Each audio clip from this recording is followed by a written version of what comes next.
My name is Imani, and at 25 years old, I am sitting in a penthouse that used to belong to the people who tried to murder me. Most people think family is a safe harbor, where you go when the world gets too cold. For me, family was the storm itself. 5 years ago, on my 20th birthday, my parents and my wealthy brother-in-law threw me out of a cabin into a blizzard with nothing but the clothes on my back. They locked the door and turned up the heat while I froze. They did it for an insurance payout of $5 million. What they did not know was that the freezing cold would not kill me. It would only preserve my rage until I could come back and take everything they owned. Before I tell you how I survived a night at -20 degrees, let me know where you are watching from in the comments below. Please hit subscribe and like this video if you have ever had to fight for your life against the people who were supposed to protect you. To understand why I am drinking vintage wine in this living room today, you have to go back to the moment the trap was set. It was exactly 2 weeks before the blizzard. I was not wearing designer silk back then. I was wearing a grease-stained uniform scrubbing the floor of a diner in downtown Chicago. I was working 3 jobs just to pay for my community college tuition and a studio apartment that smelled like mildew. My family had cut me off 2 years prior when I refused to sign over my grandmother's trust fund to my older sister Ebony. They called me selfish. They called me the black sheep. I had not heard a single word from them until my phone buzzed in my apron pocket that Tuesday afternoon. I wiped my hands on a rag and looked at the screen. The number was unsaved, but I knew it by heart. It was my father, Desmond. My hands started shaking so hard I almost dropped the phone. When I answered, his voice was smooth and warm like expensive whiskey. He told me happy birthday, Imani. He said your mother has been crying all week because she misses her baby girl. He told me they wanted to make things right. I stood there in the back of that noisy kitchen smelling like old frying oil and felt tears pricking my eyes. I was 20 years old and starving for parents who actually loved me. Then the phone was passed to Hunter. Hunter was my brother-in-law, a white man who worked on Wall Street and married my sister Ebony. He was the golden son-in-law my parents always wanted. His voice was different. It was confident and authoritative. He told me that he had rented a luxury cabin in Aspen for the weekend to celebrate my birthday and to heal the family rift. He said he had already bought me a first-class ticket and that a car would pick me up. He said we are family Imani and family forgives. I remember feeling a knot in my stomach. It felt too good to be true. I went home that night and told my best friend Maya about the call. Maya looked at me like I was crazy. She told me not to go. She said rich people do not just change overnight, Imani. She asked why they would invite me now after 2 years of silence. She said it smelled like a trap. I argued with her. I told her that maybe they really missed me. I told her that people change and that I just wanted my mom back. I wanted to believe it so badly that I ignored the warning bells ringing in my head. I ignored the fact that they never asked how I was paying my rent or if I was eating enough. I only heard what I wanted to hear. I packed my bag the next morning. I put in my only good sweater and a pair of boots that were 2 years old. I felt like Cinderella waiting for the carriage. I did not know that while I was packing my cheap suitcase, Hunter was sitting in his high-rise office in Manhattan, signing a document with a heavy fountain pen. If I could have seen him, then I would have run the other way. He was not planning a birthday party. He was finalizing a life insurance policy in my name. The camera in his office would have shown him smiling as he checked the box for accidental death double indemnity. The beneficiary line did not have my future children or a charity listed. It said, "The Vance Family Trust." He capped his pen and looked at my father, who was sitting across the desk. He said, "Do not worry, Desmond. By Monday morning, all our debt will be gone and she will just be a tragic accident." I got into the black car that afternoon thinking I was flying towards a new beginning. I had no idea I was flying straight into a massacre. The private car dropped me off at the foot of a driveway that looked more like a runway for the rich and famous.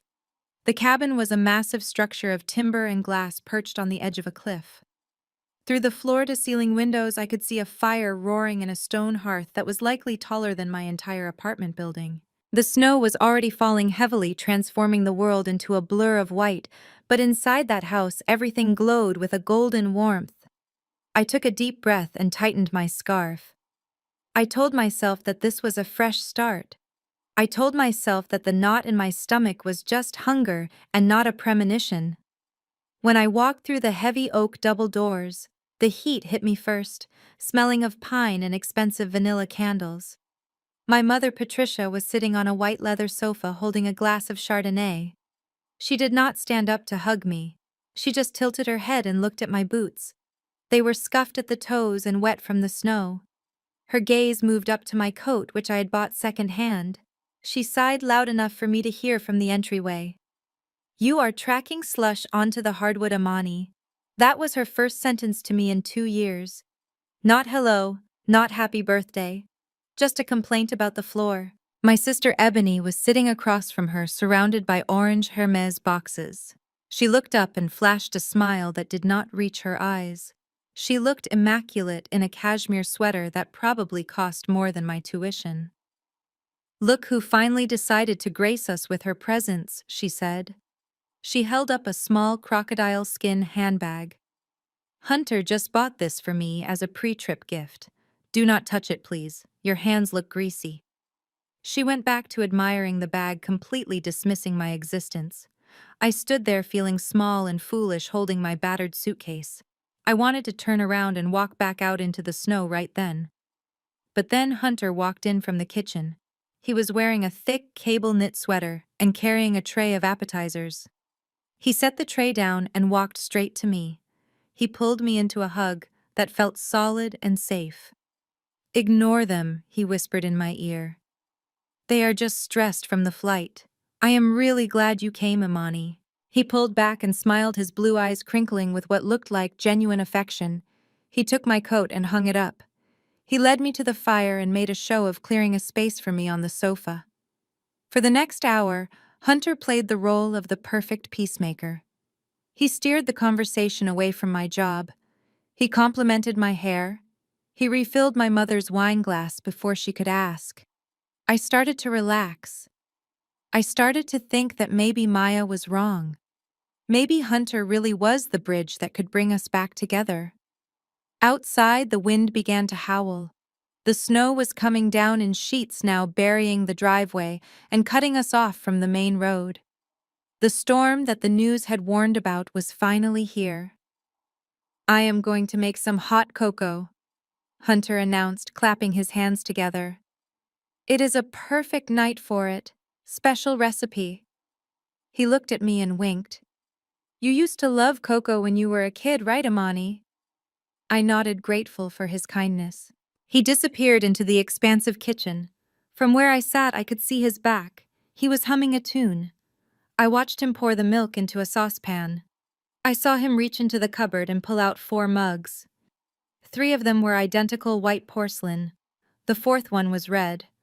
I watched him stir the powder in. I saw his hand pause over the red mug. His body blocked my view for just a second. A quick, subtle movement of his wrist. If I had been paying closer attention, I might have wondered what he was doing. But I was distracted by Ebony asking me if I was still dating that loser mechanic. By the time I turned back to the kitchen, Hunter was already walking towards us with the tray. He handed the white mugs to Ebony and my mother. He picked up the red mug and held it out to me with both hands. "Happy birthday, Amani," he said softly.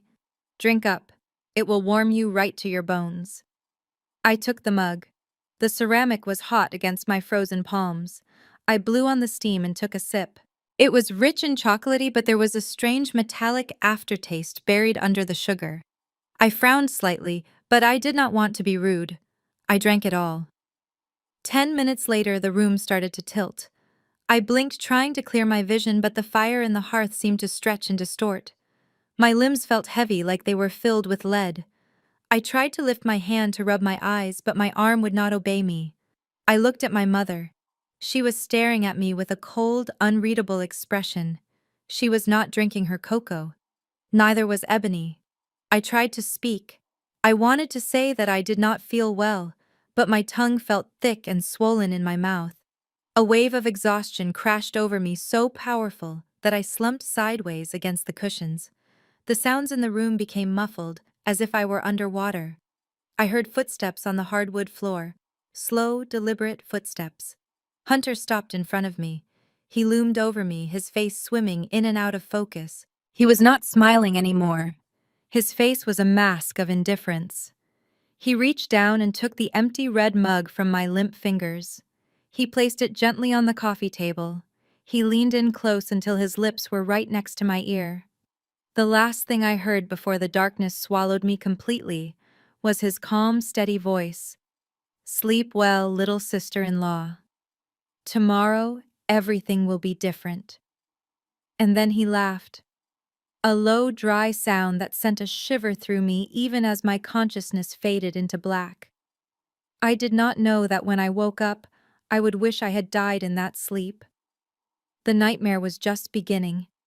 The first thing I felt was not the cold, but the rhythm. Thump, drag, thump, drag. It was a jarring, rhythmic motion that rattled my teeth and sent dull spikes of pain through my shoulders. I tried to open my eyes, but my eyelids felt like they were glued shut with ice.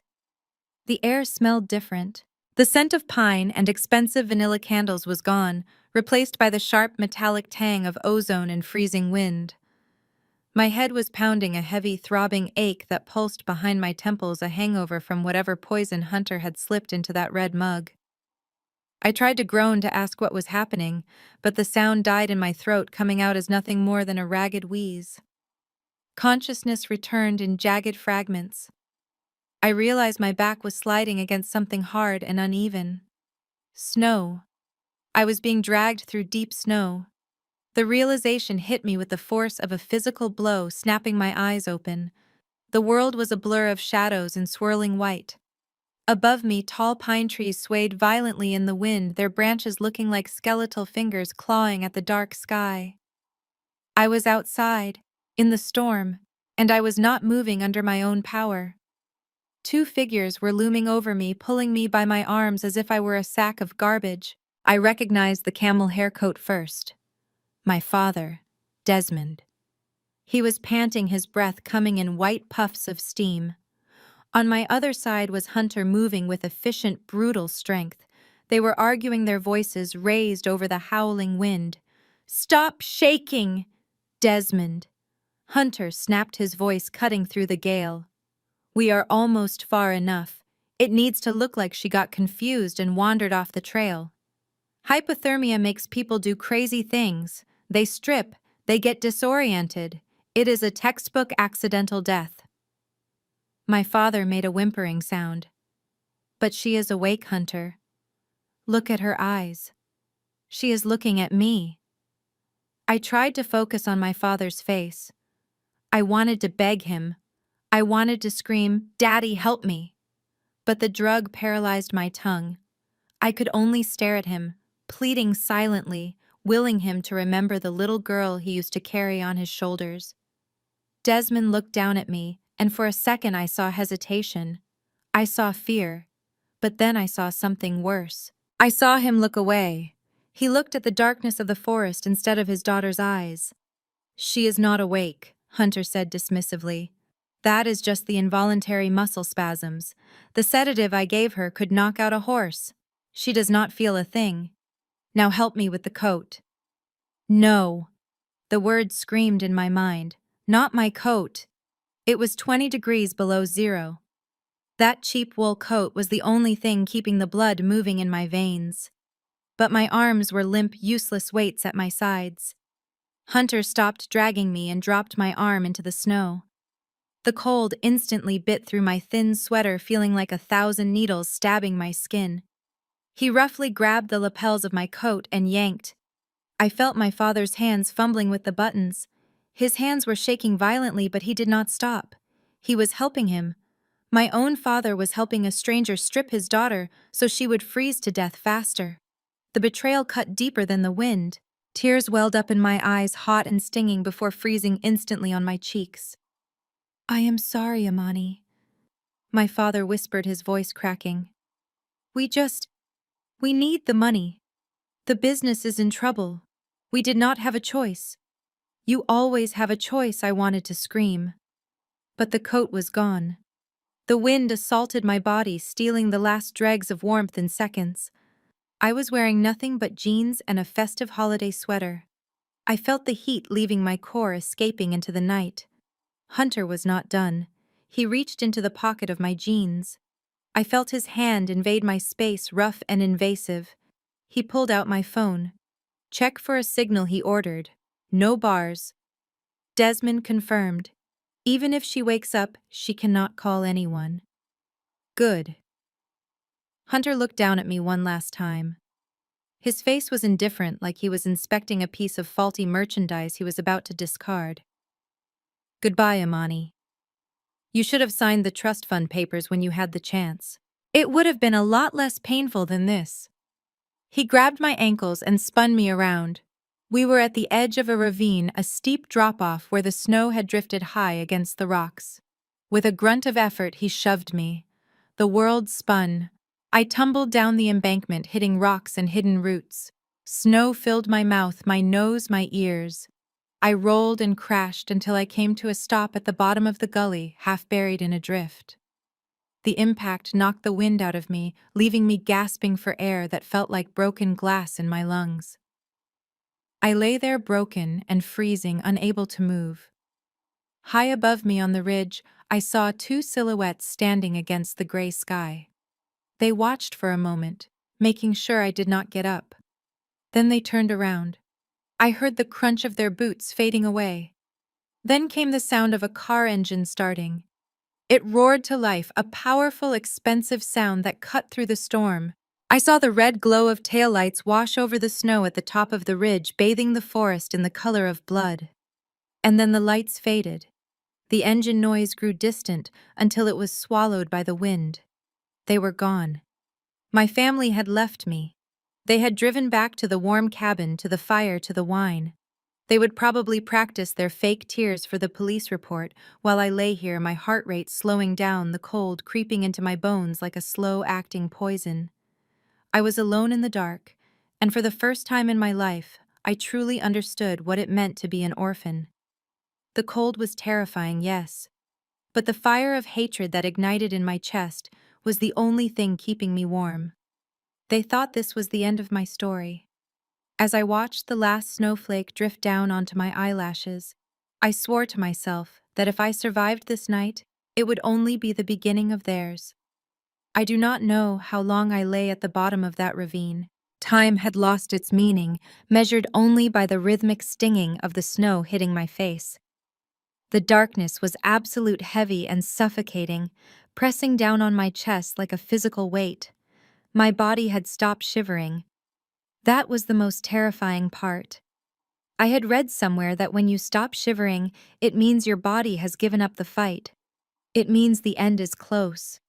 I could feel a seductive warmth spreading through my limbs, a hallucination that whispered to me to just close my eyes and sleep. It would be so easy. Just let go. But then a flash of anger pierced through the fog in my brain. It was hot and sharp. I saw Hunter's face. I saw the indifference in my father's eyes.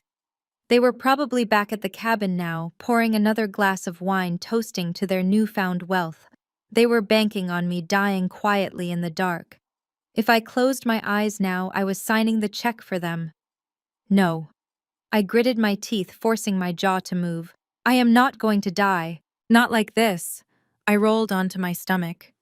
The movement sent a bolt of agony through my ribs, but pain was good. Pain meant I was still alive. I dug my fingers into the frozen earth beneath the snow and pulled. I dragged myself forward, inch by inch, a broken creature clawing its way through hell. My jeans were frozen stiff, scraping against my skin like sandpaper. Ahead of me, through the swirling white chaos, I saw a shape. It was rectangular and rigid, darker than the trees. A structure. It looked like an old abandoned ranger station or maybe a tool shed left behind by loggers. It was barely standing, the roof sagging under the weight of the snow, but it was shelter. I do not remember reaching the door. I only remember collapsing against the rough wood, my strength finally failing. I tried to knock, but my hand was a useless lump of ice. I slumped forward, my forehead resting against the doorframe, and waited for the end. Suddenly, the door was wrenched open. Light spilled out dim and orange, accompanied by a blast of heat that felt like a physical blow. A figure loomed over me, bundled in layers of rags. Distinct smell of wood smoke and unwashed wool hit me. Strong hands grabbed the collar of my sweater. I was not lifted gently. I was dragged across the floorboards, the wood scraping against my numb legs. The door slammed shut behind me, cutting off the howl of the wind. "You are not dying on my watch, girl." The voice was raspy, like gravel grinding together. I felt rough hands on my face, slapping my cheeks. "Wake up. Do not you dare fade out on me." I forced my eyes open. A woman was kneeling over me. Her face was weathered, mapped with deep lines of hardship, her gray hair matted under a dirty beanie. I knew that face. It was the woman from the bus station, the one I had given my last $5 to before I left Chicago, Ms. Hattie. She did not offer me pity. She went to work with a brutal efficiency. She grabbed my hands and began to rub them vigorously, the friction burning my frozen skin. It hurt. It hurt so much I wanted to scream, but my throat was too dry. "Stop," I croaked weakly. "Shut up," she snapped. "Not stopping. If I do not do this, you lose the fingers." "Do you want to lose the fingers?" She reached for a bottle of dark liquid sitting near a small rusty wood stove in the corner. She uncorked it with her teeth and pressed it to my lips. "Drink. It is practically jet fuel, but it will start your heart again." I gagged as the liquid hit my tongue. It burned all the way down, exploding in my empty stomach. But she was right. I could feel the blood beginning to pump, sluggish and painful, returning to my extremities. Hattie sat back on her heels, watching me with sharp, intelligent eyes. "You are the girl from the station, the one with the kind eyes. I told you not to trust the wolves, did I not?" I nodded slowly, tears leaking from my eyes. Not from sadness, but from the sheer agony of thawing out. "My family," I whispered. They threw me out." I figured Hattie said, throwing a ragged blanket over my shoulders. "Nobody ends up in a ravine in a blizzard by accident. Not dressed like that." I sat up, clutching the blanket, my body trembling violently as the feeling returned. I looked down at myself. I was wearing the oversized dress shirt I had put on under my sweater for dinner. It was one of Hunter's old shirts he had given me when I spilled coffee on mine a year ago. It was high-quality cotton, pale blue. Hattie's eyes dropped to the shirt. Her expression changed instantly. The pity vanished, replaced by a look of pure, cold hatred. She reached out her finger, tracing the small embroidered logo on the pocket. A stylized V, intertwined with a C. "Where did you get this shirt?" Her voice was a low growl. My brother-in-law gave it to me." I stammered, confused by her intensity. "Why Vance Capital?" Hattie whispered the name like a curse. I stared at her. "How do you know that name?"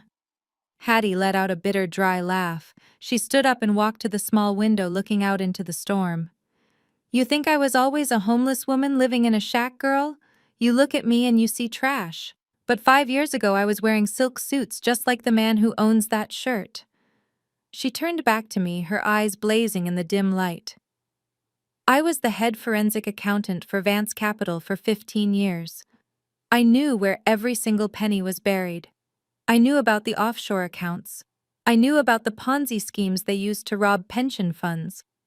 My heart stopped. Hunter worked for Vance Capital. He was a senior partner. "I found the discrepancies."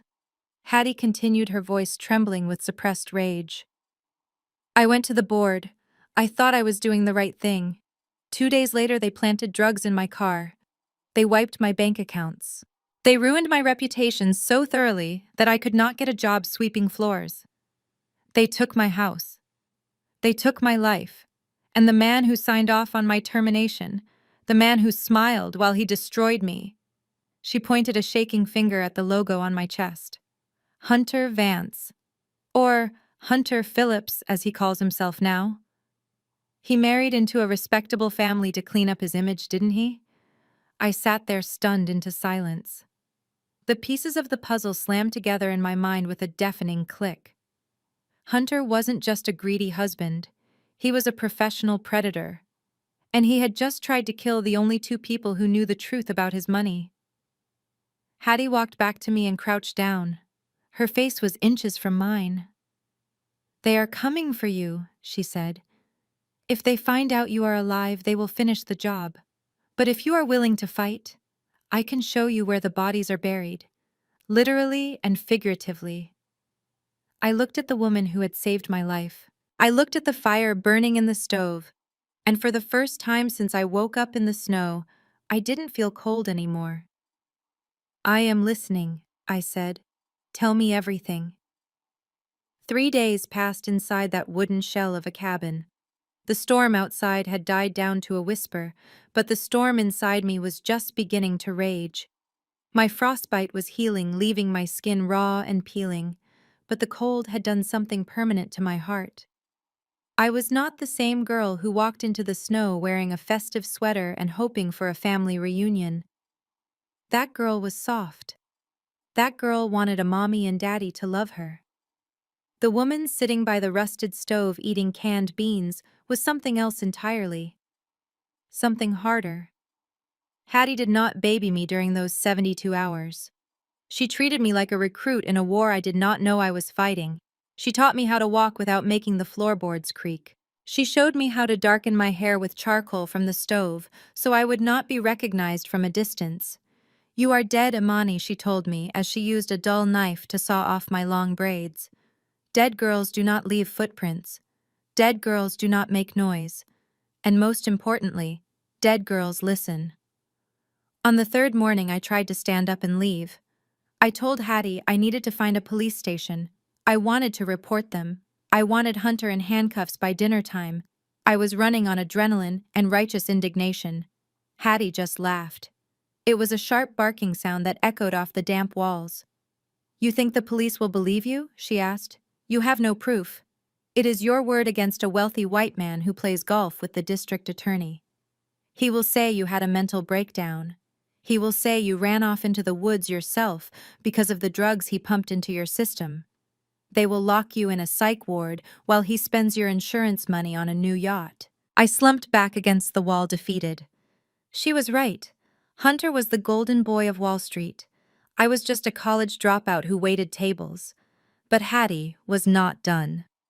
She reached into her rucksack and pulled out a crumpled stack of papers. These were her obsession.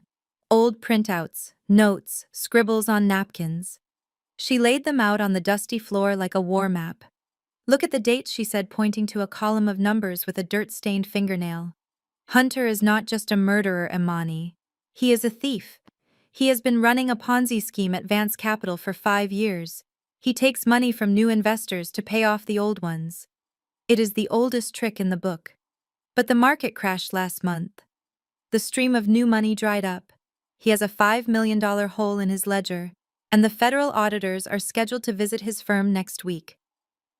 I stared at the numbers, trying to make sense of the financial jargon. $5 million. The number rang in my head like a bell. That was the exact amount of the insurance policy he forced me to sign. The realization hit me harder than the freezing wind. It was not just greed, it was desperation. He did not kill me because he hated me. He did not kill me because I was an inconvenience. He killed me because I was his bailout package. I was just a line item on a spreadsheet to balance his books. My life was the price of his freedom. "He thinks he is a genius," Hattie said, her voice dripping with venom. "He thinks he can plug the hole with your blood money before anyone notices. If you go back now alive and breathing, he goes to prison for attempted murder, maybe for a few years. He will hire expensive lawyers and get out in 2. But if you stay dead for a little while longer, we can take everything. We can expose the fraud. We can strip him of every dime.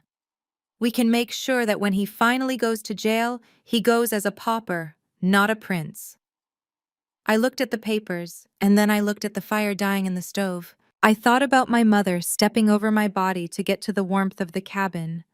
I thought about my father holding me down while Hunter stripped my coat.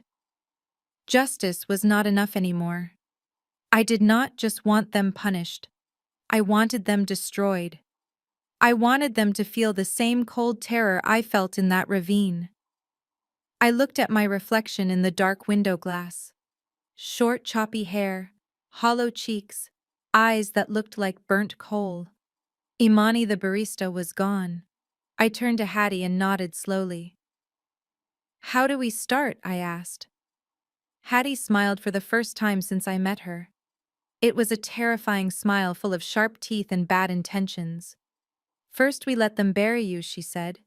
"We go to Chicago.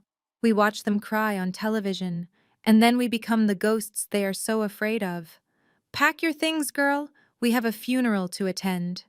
The drive back to Chicago was a blur of gray highway and nervous energy. Hattie's old sedan rattled like it was coughing up a lung, but it got us there. We parked 3 blocks away from the cemetery in a neighborhood where people kept their blinds drawn. I pulled the heavy black veil down over my face. It was an antique thing Hattie had found at a thrift store, thick enough to hide my features, but sheer enough to see the world. Hattie wore an oversized trench coat and dark sunglasses. We looked like 2 grieving distant relatives, or maybe just 2 ghosts haunting the edges of the frame. We walked through the side gate, avoiding the main entrance where the press vans were parked. The cemetery was one of those manicured places where the grass is too green and the silence costs money. I saw them before I heard them.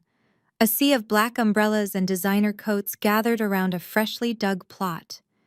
My parents had spared no expense for the optics. There were white lilies everywhere, massive arrangements that must have cost thousands of dollars. It made my stomach turn. They would not pay for my college tuition, claiming money was tight, but they dropped a fortune on flowers to bury an empty casket. My mother was putting on the performance of a lifetime. She was clinging to my father, sobbing into a lace handkerchief. I could hear her wails from 50 yards away, behind the cover of a large oak tree. "My baby," she screamed. Why did God take my baby? It was chilling to watch. 2 days ago, she had stepped over my freezing body to get to the fireplace. She had complained about my boots dirtying her floor while I was dying. Now she was playing the role of the devastated matriarch perfectly. The cameras were flashing, capturing every tear. That was the point, was it not? If the grieving mother looks sad enough, no one asks to see the autopsy report. No one asks why the body was never recovered. Then Hunter stepped up to the podium. He looked dashing in a sharp black suit, his face solemn and composed. He did not cry. He played the strong, stoic protector. He spoke into the microphone, his voice carrying over the wind. He talked about how much I loved nature. He told the crowd that I died doing what I loved, hiking in the mountains. It was a lie so bold it almost sounded like truth. He talked about healing and moving forward. I knew exactly what moving forward meant to him. It meant cashing the $5 million check and erasing his debt. But it was not Hunter's lies that made my blood boil. It was Ebony. She stood next to the grave, looking bored, checking her phone behind her purse. When she looked up, the sunlight caught something around her neck. My breath hitched. She was wearing them. Grandma's pearls. The single strand of South Sea pearls that Grandma left specifically to me in her handwritten will. The ones Ebony had tried to steal for years, claiming they suited her complexion better. She was not just burying me, she was looting my corpse before the dirt even hit the ground. The rage hit me like a physical blow. I forgot about the plan. I forgot about being dead. I just wanted to rip those pearls off her neck. I took a step forward, stepping out from behind the tree. My hands balled into fists. I was going to scream. I was going to march down that hill and tell everyone right there that they were murderers. I wanted to see the fear in their eyes. A hand clamped down on my arm like a steel vise. Hattie yanked me back behind the rough bark of the oak tree. "Stop," she hissed. Her voice was low and hard. "Look at them, Imani. Look at the police officers standing by the gate. Look at the lawyers." I struggled against her grip, tears of frustration hot in my eyes. "They are stealing my life," I whispered. "She is wearing my necklace, Hattie." Hattie shook her head, her grip tightening. "If you go out there now, you are just a hysterical girl who got lost in the snow. They will spin it. Hunter will say you are crazy. He will say the cold damaged your brain or that you are on drugs. And then they will lock you away in a psych ward where no one can hear you scream." She turned my face toward her, forcing me to look into her relentless eyes. "You do not hunt a viper by stepping on its tail. You wait until it exposes its neck. Then you cut off the head." I looked at her, and then I looked back at the grave. Hunter was throwing a handful of dirt onto the coffin, a coffin that contained nothing but rocks to simulate the weight of a body. Hattie was right. Emotional outbursts were for victims. I was not a victim anymore. I was the executioner. I took a deep breath, inhaling the cold cemetery air. I forced my hands to unclench. "Okay," I said. "Let them have their show. It is the last happy day they will ever have." We turned and walked away, leaving my old life buried in the ground. As we walked back to the car, I did not look back. I had a lot of work to do. And the first step was to become the ghost they were so afraid of. The cemetery was behind us, but the real digging was just beginning. Hattie drove us to the south side of the city, to a place called The Connection. It was a rundown internet cafe, tucked into the basement of a laundromat, the kind of place where the windows were taped over, and the air smelled of stale cigarette smoke and ozone. It was perfect. No cameras, no questions, just rows of humming computers and a connection speed fast enough to bring down an empire. I pulled my hood up and sat at a terminal in the far corner. Hattie stood guard by the vending machine, her eyes scanning every person who walked through the door. I cracked my knuckles and looked at the glowing screen. My family thought they knew me. To them, I was just Imani, the failure, the girl who dropped out of college to wait tables and scrub floors. They thought the extent of my ambition was learning how to do acrylic nails at the local beauty school. They used to laugh about it at dinner parties, making jokes about how I was destined to spend my life touching other people's feet. What they did not know was that I never dropped out. I transferred to online night classes. I was not studying cosmetology. I was studying cybersecurity. While they were sleeping in their silk sheets, I was awake at 3 in the morning learning how to breach firewalls, encrypt data, and trace digital footprints. They thought I was helpless. They had no idea they had locked a hacker out of the house and given her a reason to break back in. I opened a command prompt. The black screen with its blinking green cursor felt like home. My target was the cloud server for Vance Capital, specifically Hunter's private executive account. A man like Hunter Vance does not keep his secrets in a filing cabinet. He keeps them in the cloud, protected by expensive software that he thinks is invincible. But Hunter has a fatal flaw: arrogance. He thinks he is the smartest person in every room. I bypassed the initial firewall in under 10 minutes. It was standard corporate security designed to keep out amateurs, not someone with a personal vendetta. Then came the password encryption. I paused, thinking like him. A man like Hunter would never use a random string of characters. He is too narcissistic. I tried the name of his yacht. Access denied. I tried his date of birth. Access denied. Then I remembered something he said at the cabin about how he was the king of his own world. I typed in Midas Touch 88.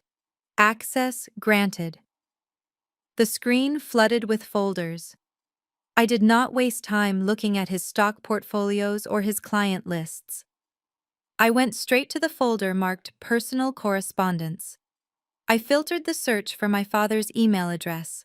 The results loaded instantly, a long list of threads dating back 6 months. I clicked on the most recent one, dated 3 days before the trip to Aspen. My heart hammered against my ribs as I read the subject line, Solution to the Debt. I opened it. The email was from Hunter to my father Desmond. It was short, brutal, and devoid of any humanity. It read, "Desmond, stop panicking. The insurance policy is active as of this morning. $5 million. Once the payout clears, I will wire the $500,000 directly to your bookie. Your knees are safe. You keep the house. We just need to get her to the cabin." I felt bile rise in my throat. I had to cover my mouth to keep from screaming. $500,000. That was the price tag on my life. My father had not just gone along with Hunter's plan because he was weak. He had sold me to pay off a gambling debt. All those nights he came home late, claiming he was working, he was actually at the casino betting away our future. And when the loan sharks came calling, he threw his own daughter to the wolves to save his own skin. I clicked on the next email, a reply from my father. I prayed to see some hesitation, some resistance, but all it said was, "Are you sure it will look like an accident? I cannot go to jail, Hunter.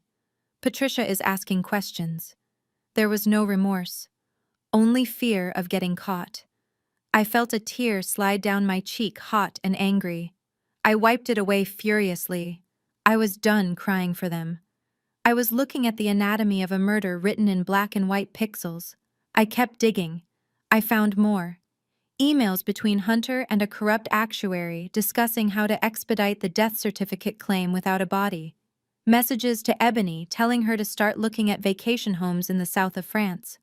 They were already spending the money. They were carving up my corpse and feasting on it. I plugged in a flash drive Hattie had given me. I downloaded everything. Every email. Every bank transfer. Every damning word. The progress bar moved agonizingly slow, or maybe it was just my heart racing too fast. 90%, 95, done. I pulled the drive out and slipped it into my bra right next to my beating heart.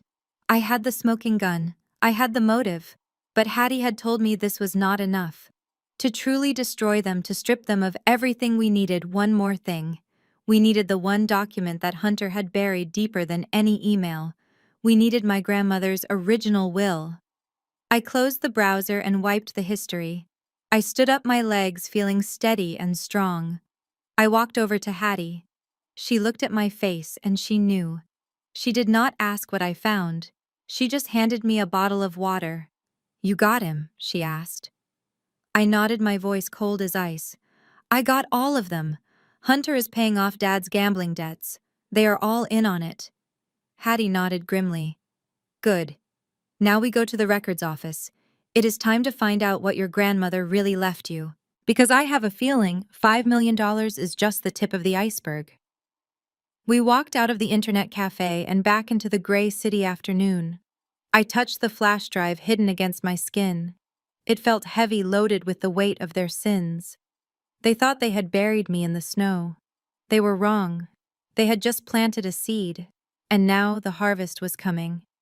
The city records office was a tomb of forgotten secrets located in the basement of the municipal courthouse. It smelled of mildew dust and decaying paper. While the internet cafe had been my battlefield, this was Hattie's domain. She walked through the fluorescent-lit corridors, not like a homeless woman, but like the executive she used to be. She led me straight to the desk of an elderly archivist named Mr. Henderson. When he looked up and saw her, his eyes widened behind his thick glasses. He did not see the rags. He saw an old friend. He slid a key across the counter without asking a single question. We navigated the labyrinth of metal shelving units until we reached the section marked Estates and Trusts 2018. My grandmother had passed away 3 years ago, and that was when the timeline of my life had split from reality. Hattie stood guard at the end of the aisle while I pulled the heavy cardboard box labeled with my family name. My hands were trembling, not from cold this time, but from the terrifying anticipation of truth. I opened the box. Inside were stacks of legal documents, deeds and tax filings. I dug past the mundane paperwork until I hit the bottom. There, sealed in a thick manila envelope, was the last will and testament of Rosewood Vance. The seal had been broken, likely by my father, years ago. I pulled out the document. The paper felt heavy and expensive, the kind that carries the weight of a legacy. I began to read, and the air left my lungs. My grandmother did not leave the money to the family. She did not leave it to my father, who she always said had a hole in his hand where money fell through. She certainly did not leave it to Ebony. The bold text in Article 4 was unmistakable. It read, "I hereby bequeath my entire estate, including the liquid assets of $10 million, and the copyright to my literary works, solely to my granddaughter, Imani Vance." $10 million. I had to lean against the metal shelf to keep from collapsing. I was not the poor relation. I was not the burden. I had been a multimillionaire since the day I turned 18. But then I saw the next document stapled to the back of the will. It was a petition for conservatorship filed by Desmond and Patricia Vance. I read the attached medical affidavit. It was signed by a doctor I had never met. It claimed that I, Imani Vance, suffered from severe early-onset schizophrenia and drug dependency, rendering me unfit to manage my own finances. It stated that for my own protection, control of the trust should be granted to my parents until I reached the age of 25 or until my death. They had stolen my life with a pen stroke. All those times they called me unstable, all those times they dismissed my feelings, they were laying the groundwork for this legal fiction. They had painted me as crazy so they could rob me blind. And now that I was approaching 25, the deadline for their control was running out. That was why they needed the trip to Aspen. That was why they needed the blizzard. They could not let me reach the age where the money became mine legally. Hattie walked up beside me and looked at the papers. She traced the signature on the guardianship papers. "We have them," she whispered. "This proves the motive. They did not just want the insurance money. They needed to stop you from claiming the principal inheritance." I folded the papers, my grip tightening until my knuckles turned white. "So we take this to the police," I said. "We prove I am sane. We prove the will is valid. I get my money and they go to jail for fraud." Hattie shook her head slowly, her expression grim. "It is not that simple, Imani.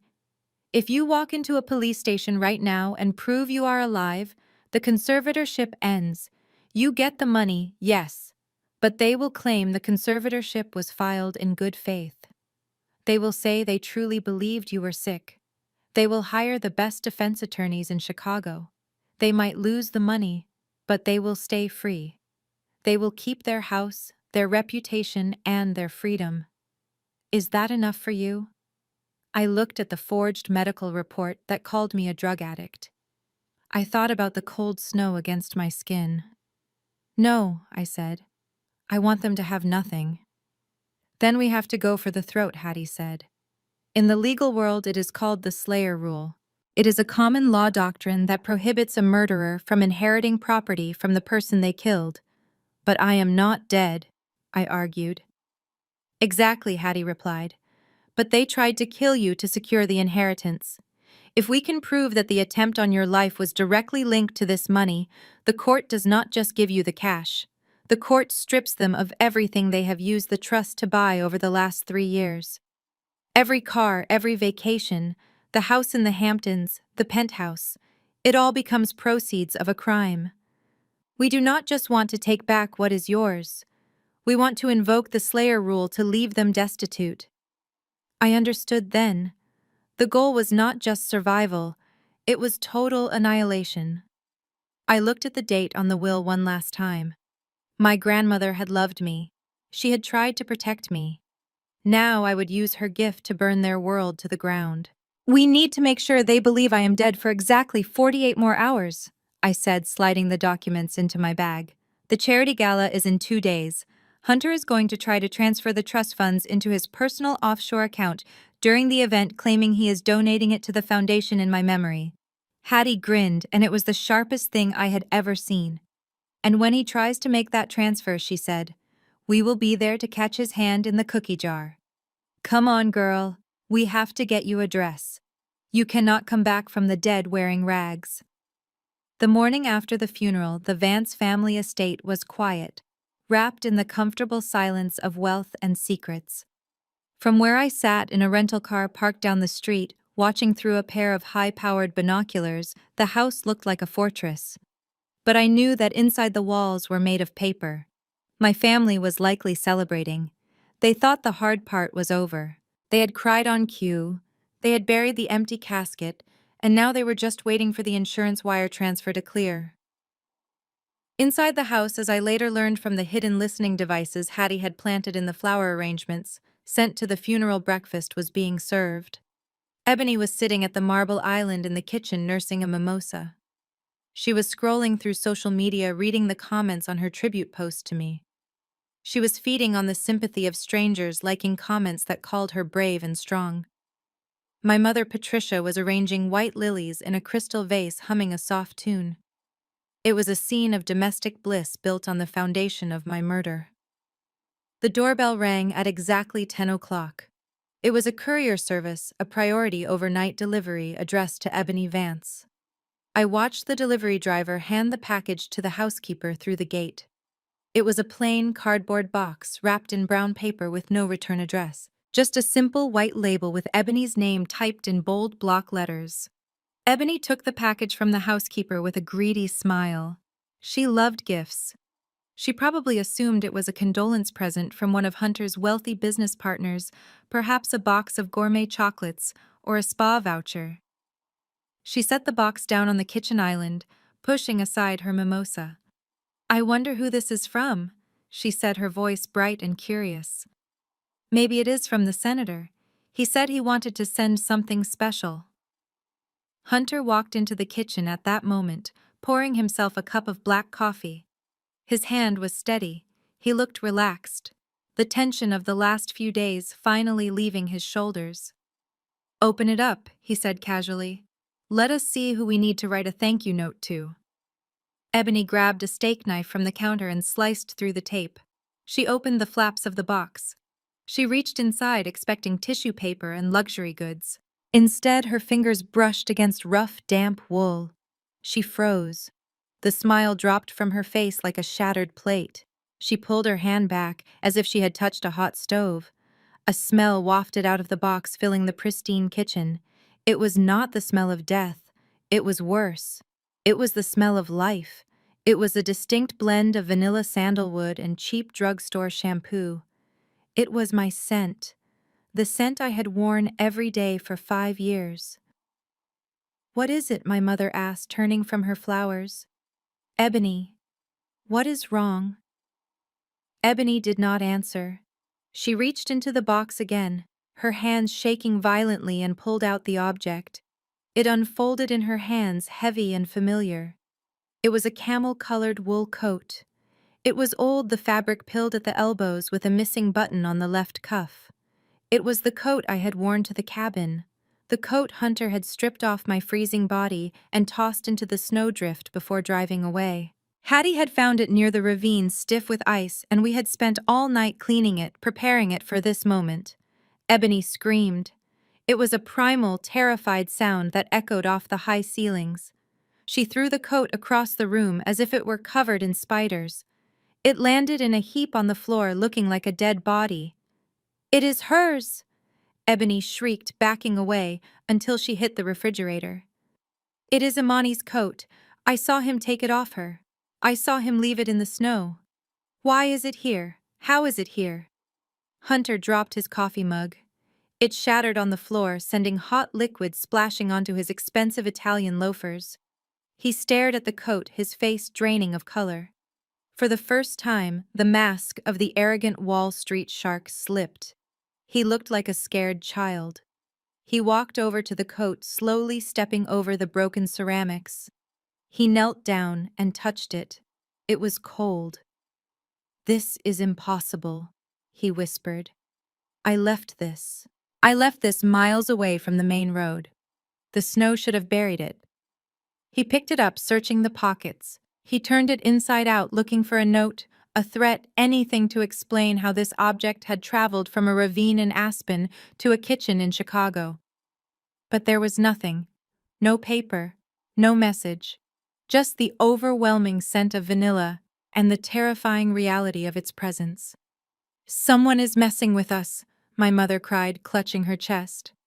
"Is it a blackmailer? Did someone see you, Hunter? Oh my God, did someone see you do it?" "Shut up," Patricia Hunter snapped, but his voice lacked its usual authority. It wavered. He stood up, clutching the coat in his fist. "It is just a prank. Some hiker probably found it and saw the missing person flyers. They mailed it back. That is all." To our home address, Ebony yelled, her eyes wide and manic. "The flyers only had the police station number, Hunter. How did they get our address? And why does it smell like her? It smells like she just took it off." Hunter did not have an answer. He threw the coat into the trash compactor and slammed the door shut, as if he could crush the memory of what he had done. He turned to his wife and mother-in-law, trying to regain control. "We are not going to panic," he said, but I could see his hands trembling at his sides. He poured himself a glass of whiskey, abandoning the coffee. It is 10 a.m., and he was already needing a drink to steady his nerves. "It is a coincidence," Hunter insisted, taking a large gulp of the amber liquid. "Just a sick coincidence. Imani is dead. I saw her body stop moving. Nobody survives a night in that temperature. Nobody." He was trying to convince them, but mostly he was trying to convince himself. Outside in the car, I lowered the binoculars and smiled. The seed was planted. They were not dealing with a legal threat yet. They were dealing with a haunting. And ghosts are much harder to kill than people. I signaled Hattie to start the engine. We had delivered the first message. Now it was time to turn up the heat. Hunter Vance thought he was untouchable in his ivory tower. He was about to learn that even the highest towers can be brought down by the ghosts living in the basement. That evening, I sat in the darkness of a cheap motel room a few miles away from the estate, watching the live feed from the hidden cameras on my laptop screen. Hattie sat beside me eating takeout, but her eyes were glued to the monitor. We were about to ruin dinner. Inside the Vance mansion, the family was gathered around the mahogany dining table. The atmosphere was brittle enough to snap. My mother, Patricia, looked like a ghost herself. Her skin was pale, and her hands shook as she tried to cut her steak. She kept glancing at the empty chair where I used to sit during holidays before they exiled me to the kitchen. Hunter sat at the head of the table, pouring himself another glass of deep red wine. He had been drinking steadily since the coat appeared that morning. His tie was loosened, and his eyes were bloodshot. He was trying to maintain the facade of the patriarch, but the cracks were showing. Ebony was picking at her food, checking her phone every 30 seconds, likely deleting negative comments on her social media. My father, Desmond, just stared at his plate, looking like a man waiting for the executioner. They were all terrified, and they had every right to be. I opened the terminal on my laptop. I had compromised their smart home system hours ago. It was embarrassingly easy. Hunter had connected everything to a single hub for convenience: lights, security, sound system, and climate control. He thought he was living in the future, but he had just given me the keys to his house. I typed in a command and hit enter. In the dining room, the silence was broken not by a scream, but by a melody. Softly at first, then swelling in volume, a song began to play through the high-fidelity speakers embedded in the ceiling. It was "His Eye is on the Sparrow." It was the song I had sung as a solo in the church choir when I was 12 years old. The specific recording playing now was from an old family video, a digital file I had found on their server. My young, innocent voice filled the room, echoing off the cold walls. I watched their reactions. Patricia dropped her fork. It clattered loudly against the china plate. She looked up at the ceiling, her eyes wide with horror. Ebony froze her fork halfway to her mouth. Desmond looked like he was about to have a heart attack. Hunter slammed his wine glass down, spilling red liquid onto the white tablecloth like a fresh wound. "Turn it off," Hunter barked. "Who turned that on?" "Alexa, stop." But the digital assistant did not obey. My voice kept singing, rising to the crescendo. I typed another command. The crystal chandelier above the table began to flicker. It was not a random glitch. It was precise. Short flash, long flash. "What is happening?" Ebony cried, pushing her chair back. The lights are going crazy. Hunter, make it stop. Patricia stood up slowly, her hands clutching the pearl necklace she had stolen from me. She is here, she whispered. Do you not see it? The lights. It is a message. I tapped the rhythm on my keyboard, matching the pulses in the dining room. Dash dash dot dot. It was Morse code. I had taught it to my father when I was a kid during a summer we spent camping, before the gambling took his soul. I saw recognition dawn on Desmond's face. He stared at the light, reading the pulses. Mureer. My father gasped, covering his mouth with his hand. Murderer, he whispered. It spells murderer.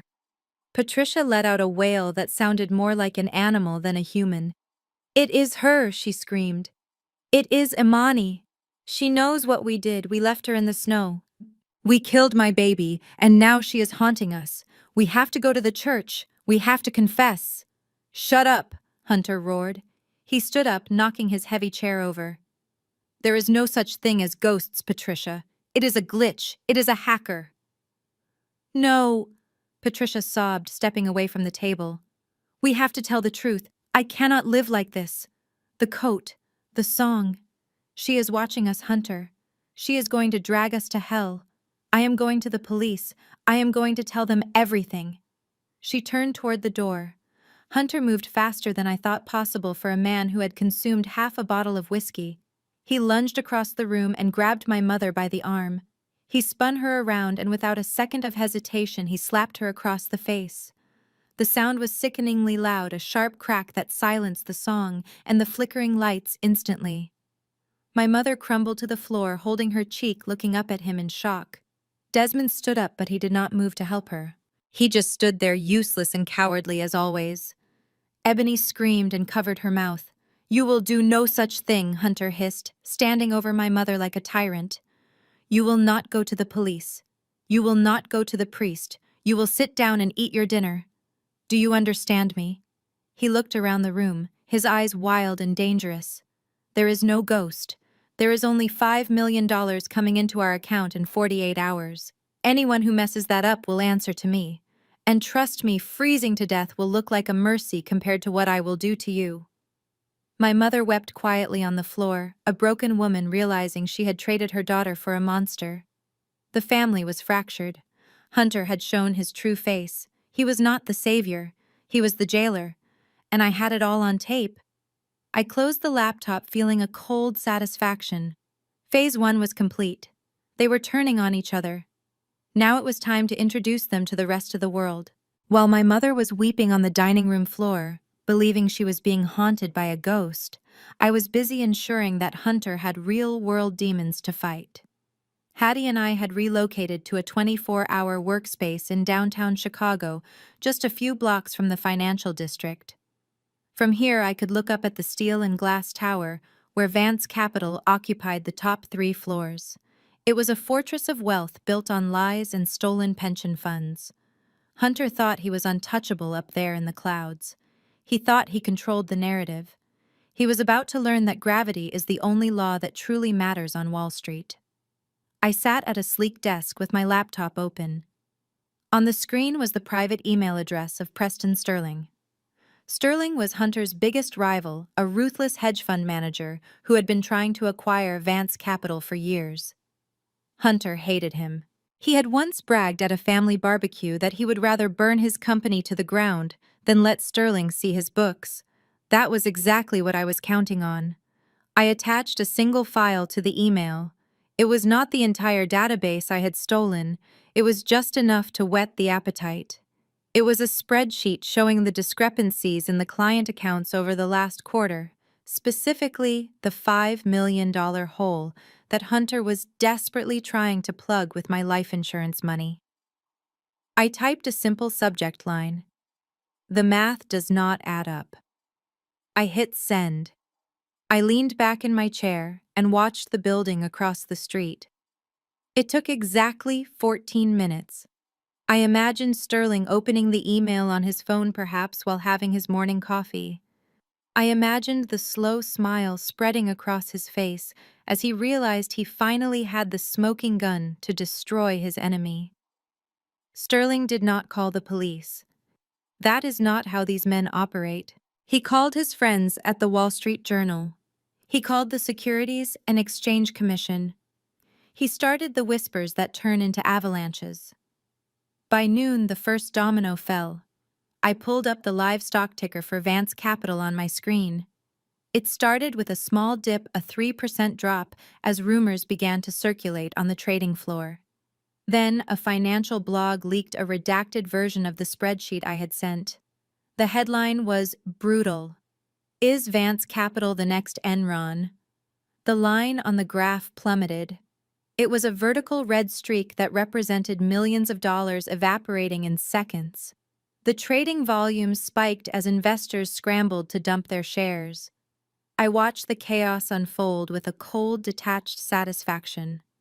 This was the money Hunter had killed for. This was the reputation he had protected by stripping me naked in a blizzard. Now it was worth less than the paper it was printed on. Inside the penthouse office on the 40th floor, Hunter was living a nightmare. I could not see him, but I could hear him. I had hacked into the sophisticated intercom system on his desk phone earlier that morning. The audio feed was crystal clear. "Get me legal on the phone now," Hunter screamed. His voice was raw with panic. "Why is the stock down 30 points? Who leaked this?" I heard the sound of glass shattering. He had likely thrown his coffee mug or perhaps a bottle of expensive scotch against the wall.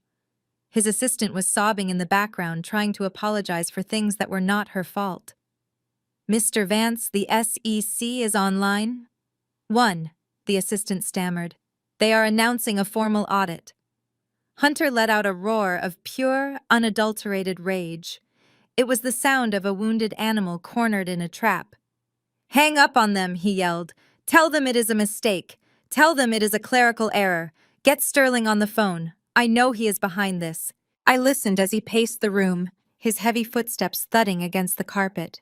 He was breathing hard, hyperventilating. His empire was crumbling, and he knew it.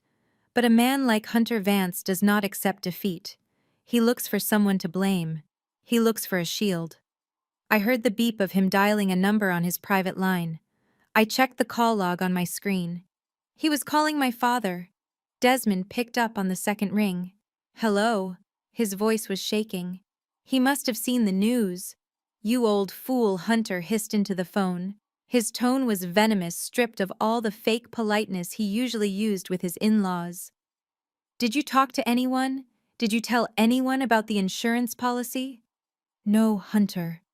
I swear," Desmond stuttered. "I have not said a word. Patricia is a mess, but she has not left the house. What is happening? The news says you are stealing money." "Shut up," Hunter snapped.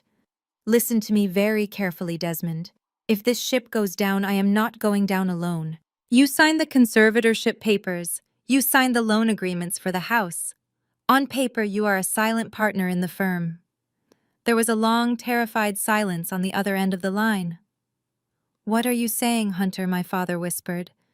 "I am saying that if the feds come knocking, I am going to tell them that I was manipulated by my gambling addict father-in-law." Hunter said, his voice deadly calm. "I will tell them you needed money to pay off the mob, so you pressured me to cook the books. I will tell them the insurance fraud was your idea. I have the emails, Desmond. I can make them look however I want." "You would not dare!" Desmond cried. "We are family." "Family is a liability," Hunter replied, cold as ice. "You have until the gala tomorrow night to keep your wife quiet and your mouth shut. If I go to prison, Desmond, you are coming with me, and you will not survive a week in there." Hunter slammed the phone down so hard the receiver cracked. I sat in the workspace staring at the audio waveform on my screen. He had just handed me another weapon. He had turned on his strongest ally. My father was a coward, but even a coward fights back when he is cornered. Hunter had just made a fatal mistake. He thought he could bully everyone into submission. He did not realize that by threatening my father, he had just severed the last thread holding the family loyalty together. I saved the recording and closed the laptop. Hattie looked at me over the top of her newspaper. "He is cracking," she observed. "He is not just cracking," I said, standing up and pulling on my coat. "He is exploding. And tomorrow night at the gala, we are going to light the fuse. Let us go, Hattie. I have a dress to buy." The sun had barely set, but the neon lights of the motel sign were already buzzing with an angry electric hum.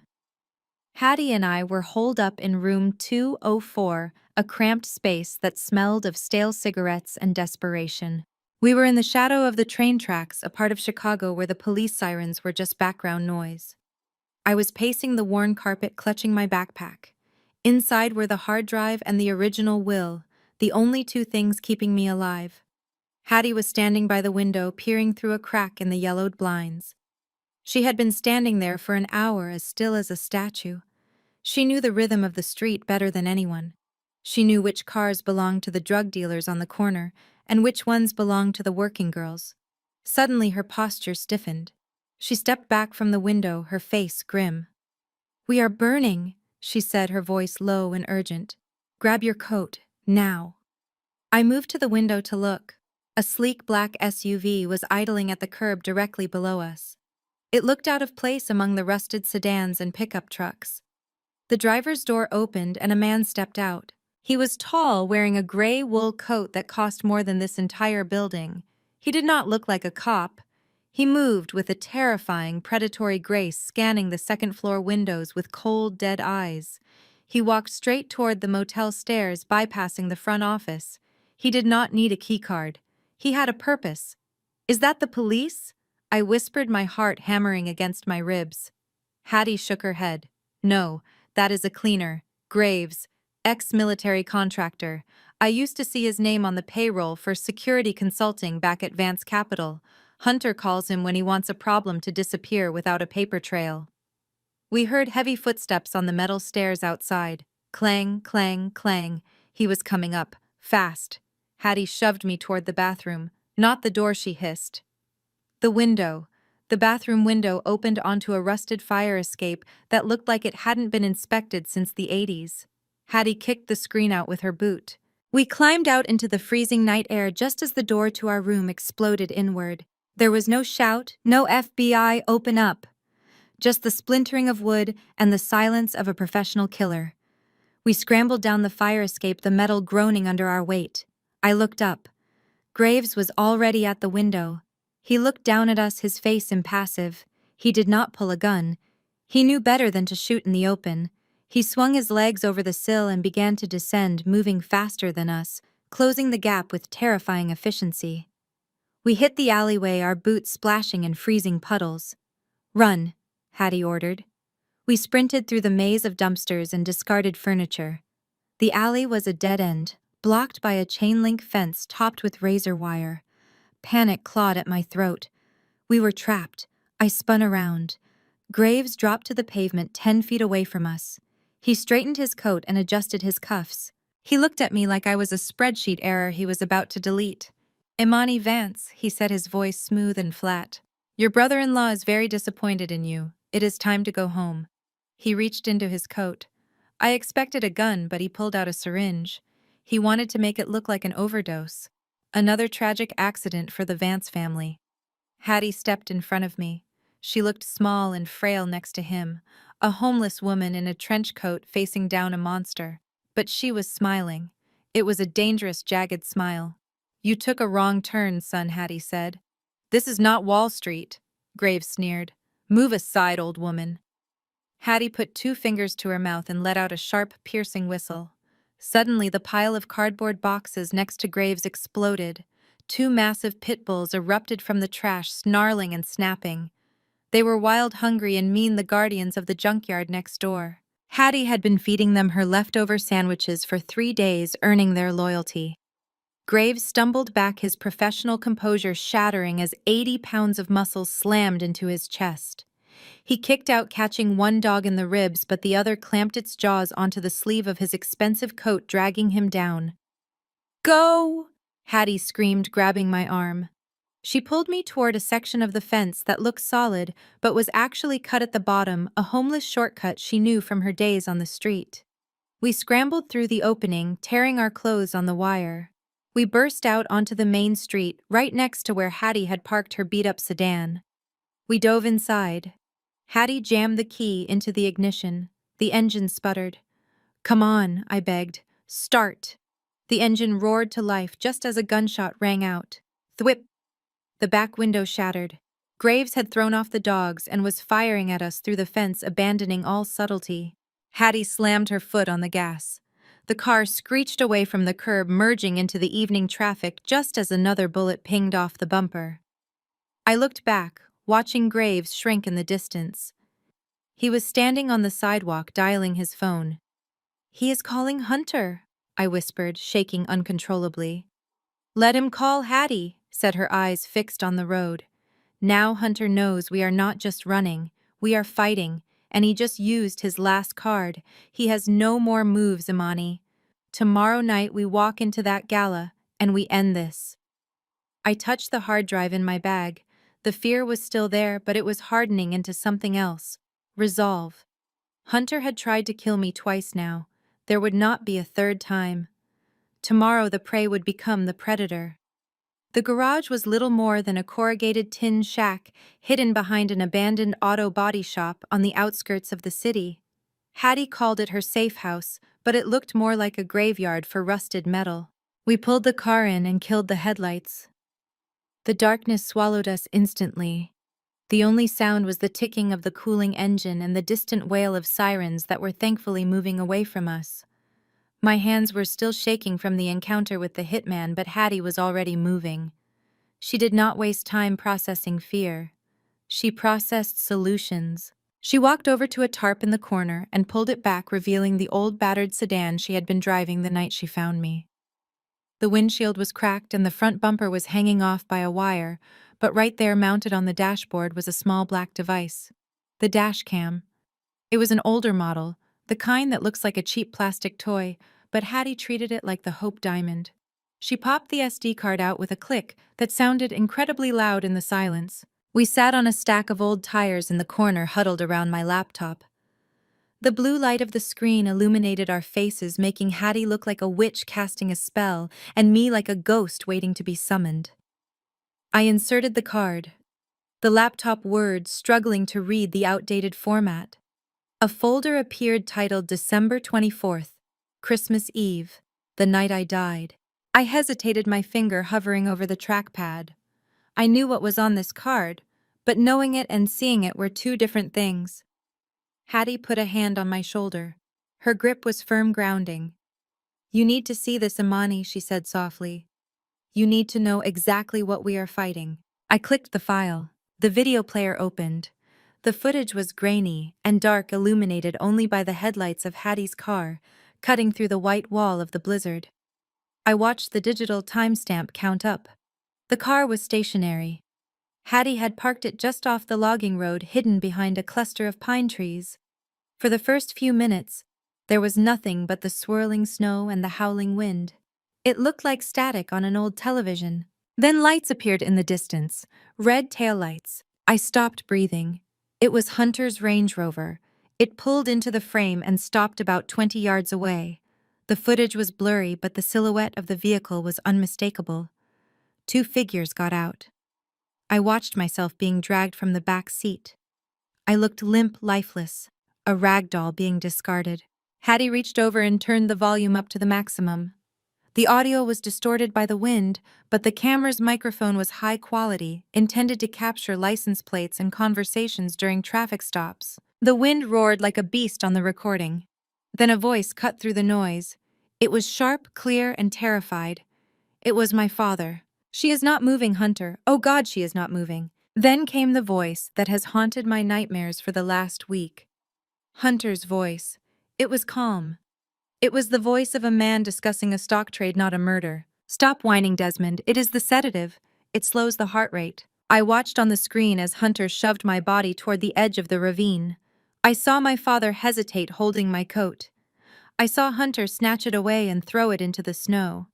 The visual was dark, but the audio was terrifyingly intimate. It felt like he was in the garage with us, whispering directly into my ear. "Check her breath," Hunter commanded on the tape. I saw my father lean down over my prone form. There was a pause. a long, agonizing silence where the only sound was the wind. I think I feel something, Desmond stammered. It is faint. Hunter, maybe we should. Is she dead? Hunter interrupted, his voice snapping like a whip. Desmond did not answer immediately. On the screen, I saw him look back at the warm car, then down at me. She is gone, he lied. Or maybe he believed it. Or maybe he just wanted it to be over. Good, Hunter said. Then throw her down. I watched my own body tumble over the edge and disappear into the darkness. I heard the crunch of the snow. I heard the car doors slam. I heard the engine roar as they drove away, leaving me to freeze. The video ended. The screen went black. I sat there in the cold garage, and for a moment I felt nothing. I was numb. Then the tears came. They were not the hot tears of panic or the silent tears of grief. These were cold tears. They slid down my face like melting ice. I was crying for the girl in the video. I was crying for the daughter who had looked up at her father and begged for help only to be thrown away like garbage. I was crying because I finally understood that they never loved me. Not even a little bit. I was just an obstacle to their wealth. Hattie did not tell me to stop crying.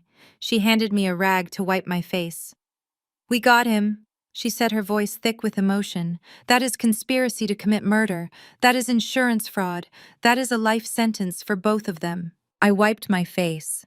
The sadness was evaporating, replaced by a cold, hard resolve. The girl who wanted her daddy's approval died in that ravine. The woman sitting in this garage was the executioner. Make 3 copies, I said, my voice steady and strong. 1 on the cloud, 1 on this drive, and 1 sent to a secure server in Switzerland. I stood up and smoothed down my clothes. I looked at the dark screen where my murder had just played out. Hunter wanted to know if I was dead, I said, staring at my reflection in the glass. Tomorrow night, I'm going to walk onto that stage and give him the answer. I picked up the flash drive. It felt heavy in my hand. It was not just data. It was a weapon. And I was about to pull the trigger. We have the will. We have the video. We have everything. Hattie kicked the tire stack over and grabbed her keys. Then let us go get you that dress, she said. If you are going to rise from the dead, you might as well look like a queen when you do it. We walked out of the garage and into the night. The fear was gone. The hesitation was gone. All that was left was the mission. Hunter Vance had 48 hours to enjoy his freedom. I was going to make sure he spent the rest of his life remembering the sound of my voice. The hunt was over. The slaughter was about to begin. The next morning broke with a sky the color of bruised iron matching the mood inside our cramped safe house. Today was the day. The gala was scheduled for 7 in the evening at the Drake Hotel, one of the most historic and opulent venues in Chicago. Hunter had rented the Gold Coast Ballroom, a space dripping with crystal chandeliers and velvet drapes, to announce the launch of the Imani Vance Memorial Foundation. It was the perfect stage for his performance as the grieving brother-in-law, and it was the perfect stage for his execution. While Hattie was out securing the final piece of our wardrobe, I sat at the laptop preparing the bait. Hunter was currently drowning. His stock had tanked 40% in 24 hours. The SEC had announced a formal inquiry. His investors were calling for his head. He needed a miracle, and he needed it immediately. I was about to give him one. I drafted an email from a secure encrypted server routed through Zurich. I created a fictional entity called the Aurora Consortium, a private equity group known for high-stakes philanthropy. The email was addressed directly to Hunter's personal inbox. It stated that the Aurora Consortium had been moved by the tragic story of Imani Vance and wished to make a substantial contribution to her memorial foundation. The amount I typed into the subject line was $10 million. I hit send and switched immediately to the live feed from Hunter's home office. He was sitting at his desk, his head in his hands. He looked like a man on the brink of a total psychotic break. His tie was undone, his hair was disheveled, and there was a half-empty bottle of scotch sitting next to a stack of legal notices. When his computer chimed, he didn't even look up at first. He probably thought it was another lawsuit or another cancellation. Slowly, he reached out and clicked the mouse. I watched his face closely. He squinted at the screen. Then his eyes widened. He sat up straight, knocking his chair back. He leaned in, reading the email once, twice, 3 times. I saw a transformation happen in real time. The color returned to his cheeks. The slump in his shoulders vanished. A greedy, predatory grin spread across his face. $10 million, he whispered. I could hear him through the bug in his lamp. It is a bailout. It is a total bailout. He grabbed his phone and dialed his publicist. His voice was manic, vibrating with renewed energy. Sarah, listen to me, he barked. I just got a commitment for a $10 million donation to the foundation. Yes, tonight. The donor wants to present it live at the gala. It is a surprise. I need you to double the press list. Get CNN. Get the Financial Times. Get everyone. He paused, listening to the person on the other end. I do not care if it is last minute, he shouted. Tell them this donation proves Vance Capital is solvent. Tell the SEC auditors to come. Invite them personally. I want them to see me accepting a check that clears all our debts. This is the turnaround, Sarah. We are going to be heroes. I took off my headphones and leaned back. He had swallowed the hook, the line, and the sinker. He was not just inviting the media to witness his generosity. He was inviting the federal government to witness a crime. By inviting the SEC auditors, he was ensuring that when the truth came out, the people with the power to arrest him would be standing in the front row. Hattie walked in the door carrying a long garment bag. She looked at my face and smiled. He took it, she asked. He took it, I replied. He thinks a mysterious benefactor is coming to save his empire. He has invited the entire city to watch. Hattie unzipped the bag. Inside was a dress that looked like it had been woven from blood and starlight. It was a deep crimson-red silk floor-length with a sharp plunging neckline. It was not a dress for a shy girl. It was a dress for a woman who intends to burn a room down. You cannot walk in there looking like a victim, Hattie said, hanging the dress on the doorframe. You need to look like the money he killed for. You need to look like $10 million walking on 2 legs. I ran my hand over the silk. It felt cool and dangerous. For the last 5 years I had worn hand-me-downs and uniforms. I had made myself small to avoid my mother's criticism and my sister's jealousy. Tonight I would take up all the space in the room. We have 6 hours, I said, turning back to the computer to finalize the transfer documents. These documents were real, but they didn't transfer money from the Aurora Consortium to Hunter. They were legal affidavits I had prepared authorizing the immediate freezing of all assets upon proof of fraud. Hunter spent the rest of the afternoon in a frenzy.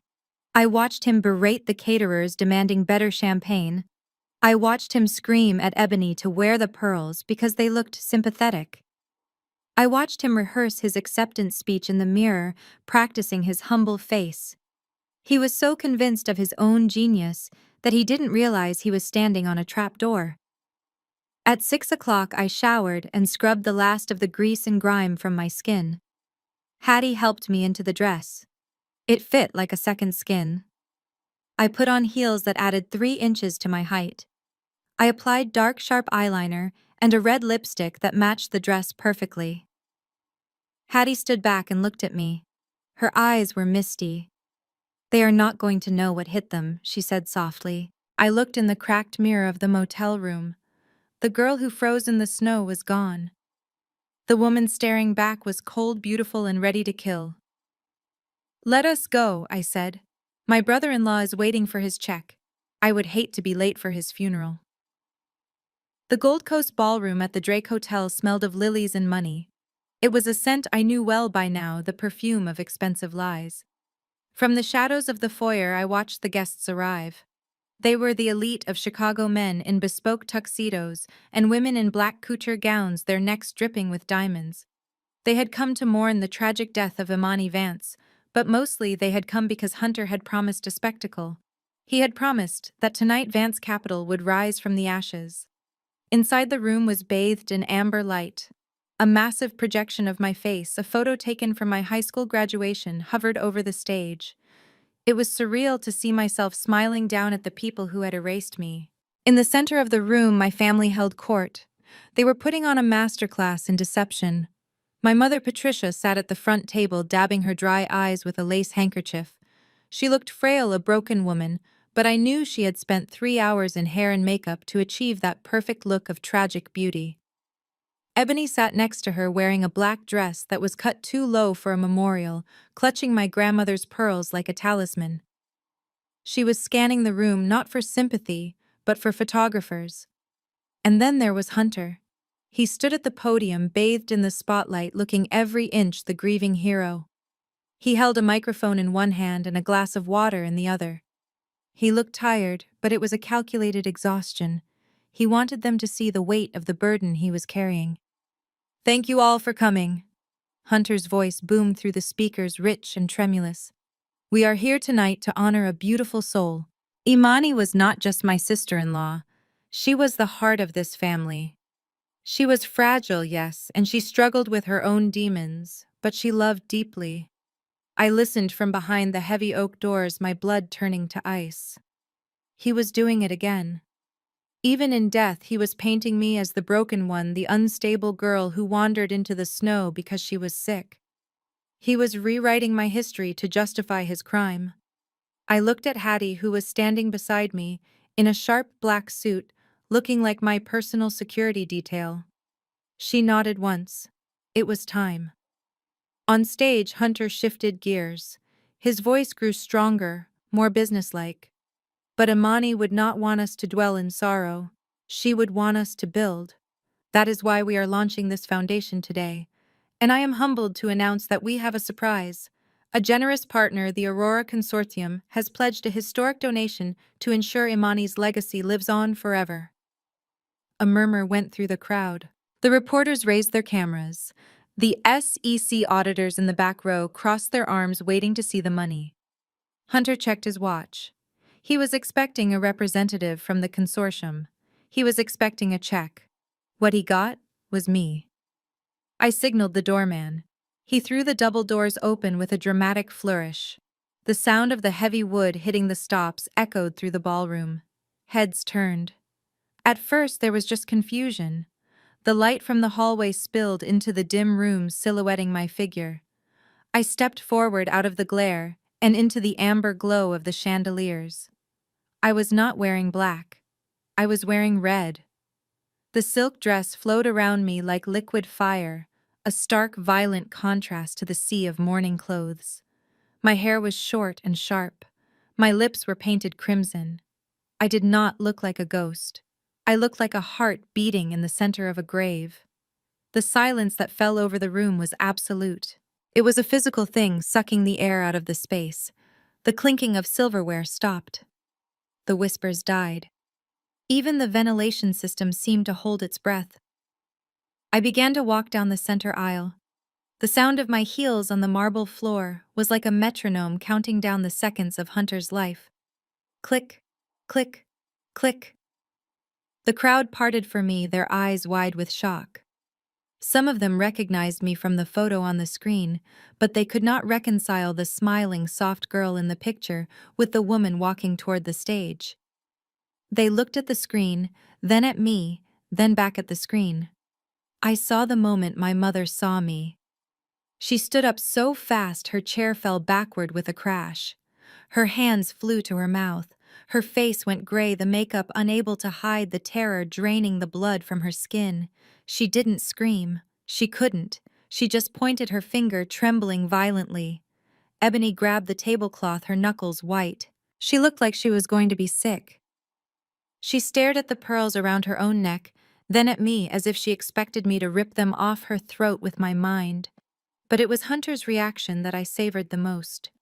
He was mid-sentence, about to introduce the donor. The words died in his throat. He dropped the glass of water. It hit the podium and shattered, the sound amplified by the microphone like a gunshot. Shards of glass glittered in the spotlight. He gripped the edges of the podium, his knuckles turning white. He blinked once, twice, trying to clear the hallucination. He looked at the SEC auditors, then at the cameras, then at me. I saw the calculation in his eyes. He was trying to figure out if this was a prank, a double, or a nightmare. I did not stop. I walked straight up the stairs to the stage. I stood 5 feet away from him. I could smell his sweat. It smelled of fear and scotch. I reached out and took the microphone from his frozen hand. He didn't fight me. He was paralyzed. I turned to the crowd.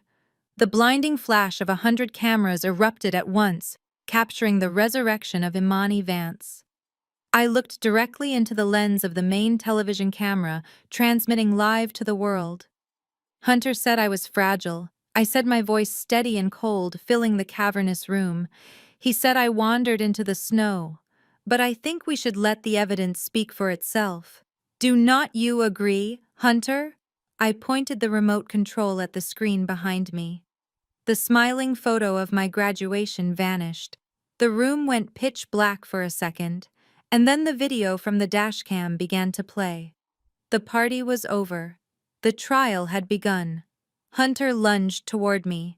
The paralysis that had held him captive for the first few seconds of my appearance shattered, replaced by the desperate flailing aggression of a cornered animal.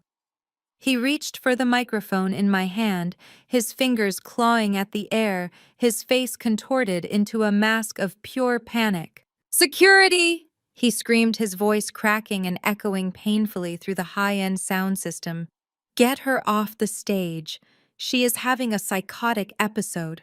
Someone help her. Do not let her hurt herself." 3 large men in black suits started to move from the edges of the room. They were confused, hesitating for a fraction of a second. They looked from the well-dressed man screaming orders to the woman in the red dress who stood with absolute terrifying calm. That hesitation was all I needed. I did not step back. I did not flinch. I simply raised my hand, palm out, in a gesture of command so authoritative that the lead guard actually stopped mid-stride. "Stay back," I said. My voice was not loud, but the microphone amplified the cold steel in my tone. "Unless you want to be named as accessories to attempted murder in the federal indictment that is being filed as we speak, you will stay exactly where you are." The guards froze. They were paid to handle drunks and crashers, not legal threats involving federal crimes. Hunter saw his muscle failing him. He turned back to the crowd, sweating profusely under the stage lights. He tried to laugh, a breathless, hysterical sound. "Ladies and gentlemen, please forgive this interruption," he stammered, wiping his forehead with a shaking hand. "My sister-in-law has been through a terrible trauma. The grief has clearly unhinged her mind. She thinks she is the victim of some grand conspiracy. It is tragic, really." I let him finish. I let him dig the hole a little deeper. I let the audience lean in, wondering if maybe he was right. Maybe I was just the crazy girl in the red dress. Then I lifted the small remote control in my left hand. "You are right about one thing, Hunter," I said, looking him dead in the eye. "The truth is tragic. But it is not a conspiracy. It is a movie, and you are the star." I pressed the play button. The massive LED screen behind us, which had been displaying the logo of the fake foundation, turned black for a heartbeat. Then it exploded into light. The grainy, high-contrast footage from the dashcam filled the wall, stretching 20 feet high. The image was dark, swirling with white snow, but the audio was crystal clear. Hattie had done her work well. She had remastered the sound, stripping away the wind noise until the voices were as sharp as broken glass. The entire ballroom watched in stunned silence as the scene unfolded. They saw the headlights of the Range Rover. They saw 2 men drag a limp body out of the back seat, and then the voice of the man standing next to me boomed through the speakers. "Stop whining, Desmond. It is the sedative. It slows the heart rate." A collective gasp went through the room. It sounded like all the oxygen had been sucked out at once. I saw the SEC auditors in the back row stand up. I saw the reporters lower their cameras, too shocked to take pictures, staring at the screen with their mouths open. On the screen, the hunter in the video shoved my body toward the ravine. Then came the damning dialogue, the words that would seal his coffin. "Check her breath." Then my father's voice, weak and trembling. "I think I feel something. It is faint." And finally, Hunter's command, delivered with the cold indifference of a butcher. "Is she dead? Then throw her down." The video ended with the sound of my body crashing through the branches and the car engine roaring away. The screen went black again, leaving the image of my abandonment burned into the retinas of 300 witnesses. The silence that followed was heavy, suffocating. It was the silence of a judgment falling. Slowly, every head in the room turned from the screen to Hunter. He was standing at the podium, gripping the wood so hard his knuckles were white. He looked small. The arrogance was gone. The charm was gone. He looked like exactly what he was, a murderer stripped of his disguise.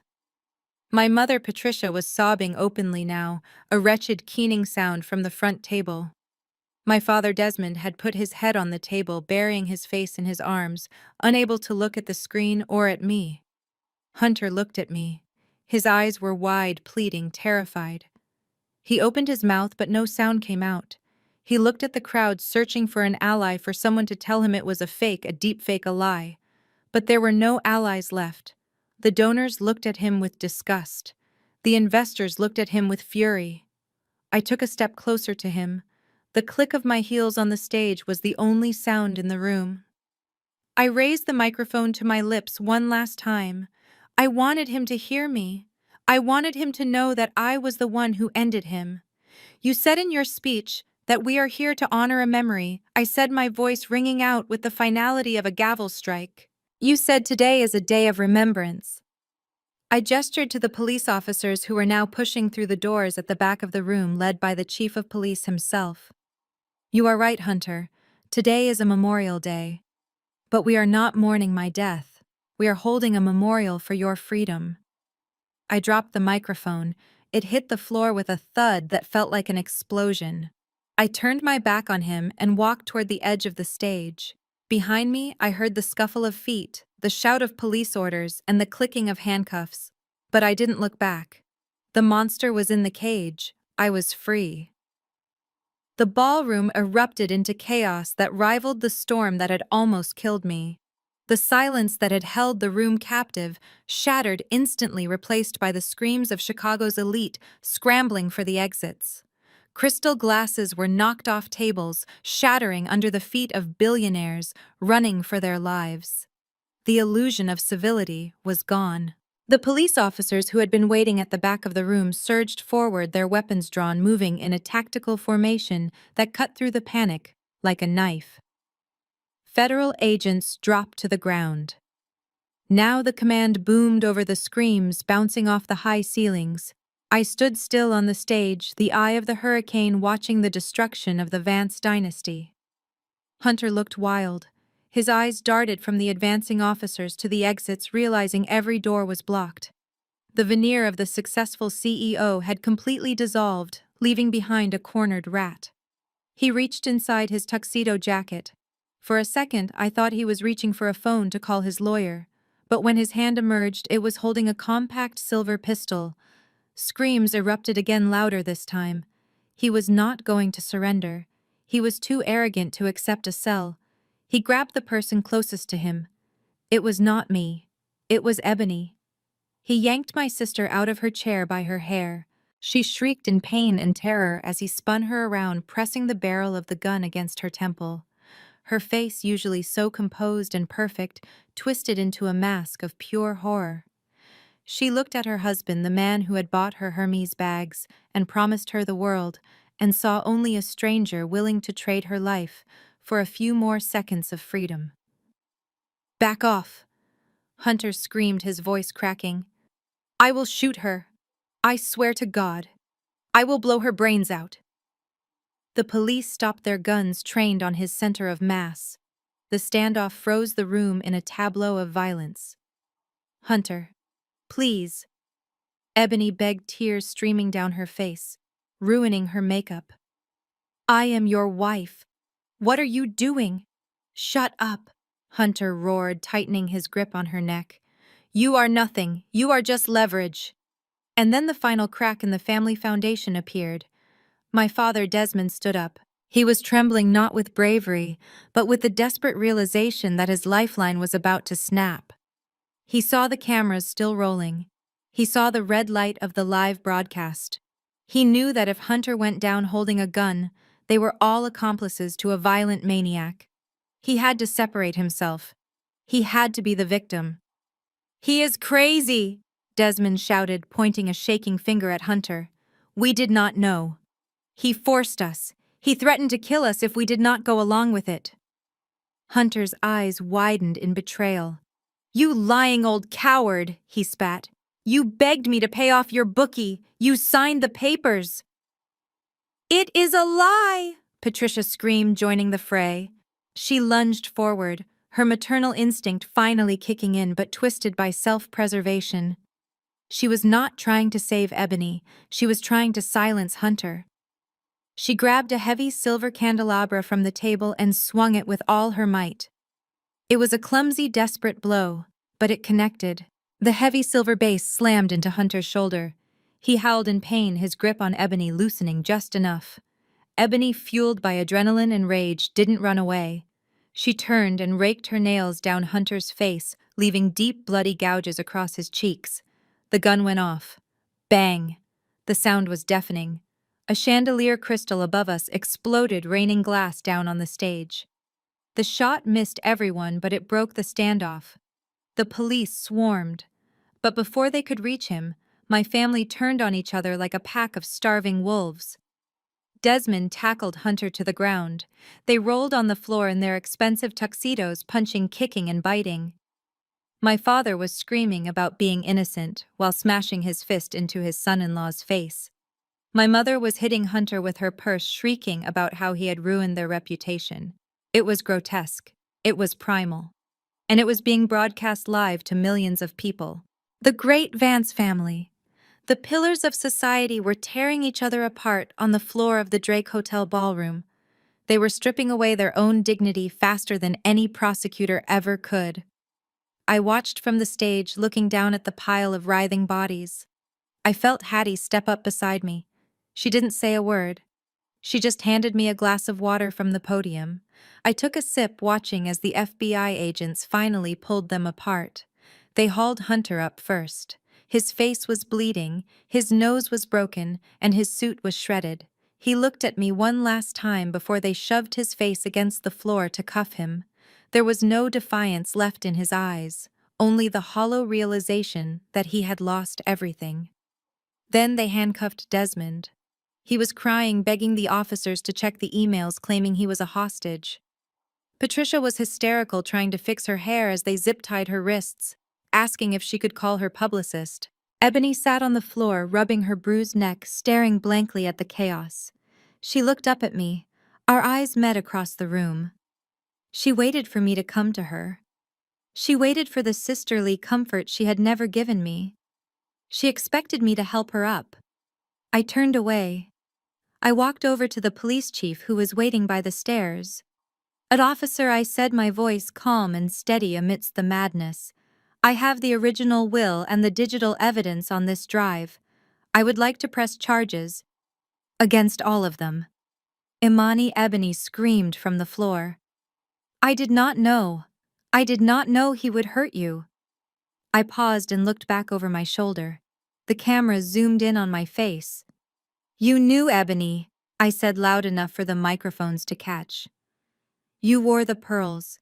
You wore the pearls to my funeral." I turned back to the exit. The police dragged them out one by one through the sea of flashing bulbs. The dynasty had not just fallen, it had imploded, and I was the only one left standing in the rubble. The days following the gala were a blur of fluorescent lights and legal briefs.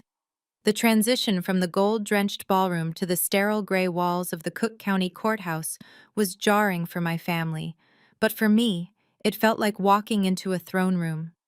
I was no longer the victim shivering in the snow. I was the plaintiff, and I had brought the heavy artillery.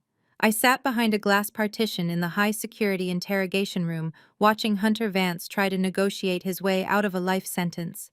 He was still wearing his tuxedo shirt, but it was stained with dried blood and sweat. He looked at the federal prosecutor and tried to use his old charm, the smile that had swindled investors for a decade. He offered to flip on my father. He offered to return the insurance money. He offered everything except the truth. My lawyer, a shark named Mr. Sterling, who Hattie had recommended, walked into the room and placed a single document on the metal table. It was not a plea deal. It was a motion for summary judgment regarding the estate of Rosewood Vance. Hunter looked at the paper and sneered. "You cannot touch my personal assets," he said, his voice raspy. "The trust fund is separate. Even if I go to jail, the money stays in the family. I have rights." Mr. Sterling did not smile. He simply leaned forward and whispered two words that made the blood drain from Hunter's face. Slayer rule. In the United States Legal Code, the Slayer statute is clear. A person who kills or attempts to kill another person cannot inherit property from the victim. But my lawyer went further. He invoked the Racketeer Influenced and Corrupt Organizations Act known as RICO. Because Hunter had used the family trust to launder money and cover his debts, every single asset he had touched was now considered proceeds of criminal activity. The scene shifted to the courtroom 3 days later. It was a montage of destruction, a rapid-fire dismantling of the Vance empire. My parents sat at the defense table, huddled together like frightened children. They were not wearing designer clothes anymore. They were wearing orange jumpsuits issued by the county jail. When the judge read the order to freeze their assets, my mother, Patricia, let out a gasp that sounded like a dying breath. The judge's gavel banged down with the rhythm of a heartbeat. The court orders the immediate seizure of the property at 4500 Lakeshore Drive. The court orders the liquidation of the vacation home in Aspen. The court orders the forfeiture of all retirement accounts held in the name of Desmond Vance. My father put his head in his hands and wept. He was not crying for me. He was crying because he was finally broke. He had gambled away his dignity years ago, but now the law was taking his last chip. But the most satisfying moment was reserved for Ebony. My sister had been released on bail pending her trial for conspiracy, but she had made the mistake of showing up to the asset forfeiture hearing wearing the spoils of war. She walked into the courtroom wearing a Chanel suit, carrying a Birkin bag, and flashing a diamond ring that cost more than my college tuition. She thought she could still play the part of the heiress. She thought the courtroom was a runway. She stood before the judge, her chin held high, defiant to the end. She claimed she was a victim of her husband's schemes. She claimed she knew nothing about the plot to kill me. She claimed the house and the cars were hers by right. The judge looked at her over the rim of his glasses. He looked at the evidence file I had provided. The receipts showing Ebony using trust fund money to buy jewelry while I was living in a motel. The emails where she discussed spending my death benefit on a trip to France. "Ms. Vance," the judge said, his voice booming through the chamber, "you are currently in possession of stolen property. The court orders the immediate surrender of all items purchased with funds from the Rosewood Vance Trust." Ebony looked confused. She blinked, her false eyelashes fluttering. "I do not understand," she said. "My lawyer is handling the transfers." The judge pointed a finger at her. "I am not talking about bank transfers. I am talking about what is on your person right now." Bailiff seized the defendant's handbag and jewelry. 2 court officers approached her. Ebony took a step back, clutching her Birkin bag to her chest like it was a baby. "No!" she shrieked. "You cannot take this. It is mine. Hunter gave it to me." The officer did not hesitate. He reached out and ripped the bag from her grip. Ebony screamed, a high-pitched sound of pure materialistic agony. It was the sound of a woman whose soul was made of leather and gold being torn apart. "The ring too, ma'am," the officer said, holding out his hand. Ebony looked down at the massive diamond on her finger. It was the symbol of her status, the proof that she was better than me. She tried to pull it off, but her hands were shaking so badly she couldn't do it. The officer had to help her, sliding the ring off her finger. She collapsed into the chair, sobbing uncontrollably. It was not a dignified cry. It was an ugly tantrum. She screamed about her rights. She screamed that it was unfair. She looked at me sitting in the front row, and her eyes were filled with hatred. "You did this," she screamed, pointing a manicured finger at me. "You jealous little brat, you took everything." I stood up slowly and walked to the partition. I looked at my sister, the golden child who was now tarnished beyond repair. I looked at the empty spot on her finger and the empty space where her arrogance used to be. I did not take anything, Ebony. I said, my voice calm enough to be heard by the entire courtroom. I just took back what Grandma left me. And as for the jealousy, you are right. I was jealous once. I was jealous that you had parents who loved you. But now I realize they didn't love you either. They just loved what you cost. I turned to the bailiff who was holding the bag and the ring. Put them in the evidence locker, I said, or sell them. I do not care. Just make sure the money goes to the charity. I walked out of the courtroom, leaving my family in the wreckage of their own greed. The sound of Ebony's screaming followed me into the hallway, but for the first time in my life it didn't hurt. It sounded like music. The legal war was over. The paperwork was signed. I was $10 million richer, but the real wealth was knowing that I never had to see their faces again. The Cook County Correctional Facility smelled of industrial bleach and unwashed bodies. It was a smell that stuck to the back of your throat, a stark contrast to the lavender and vanilla perfume my mother used to marinate in. I sat in the visitation booth on a metal stool bolted to the floor. The room was cold, but it did not bother me.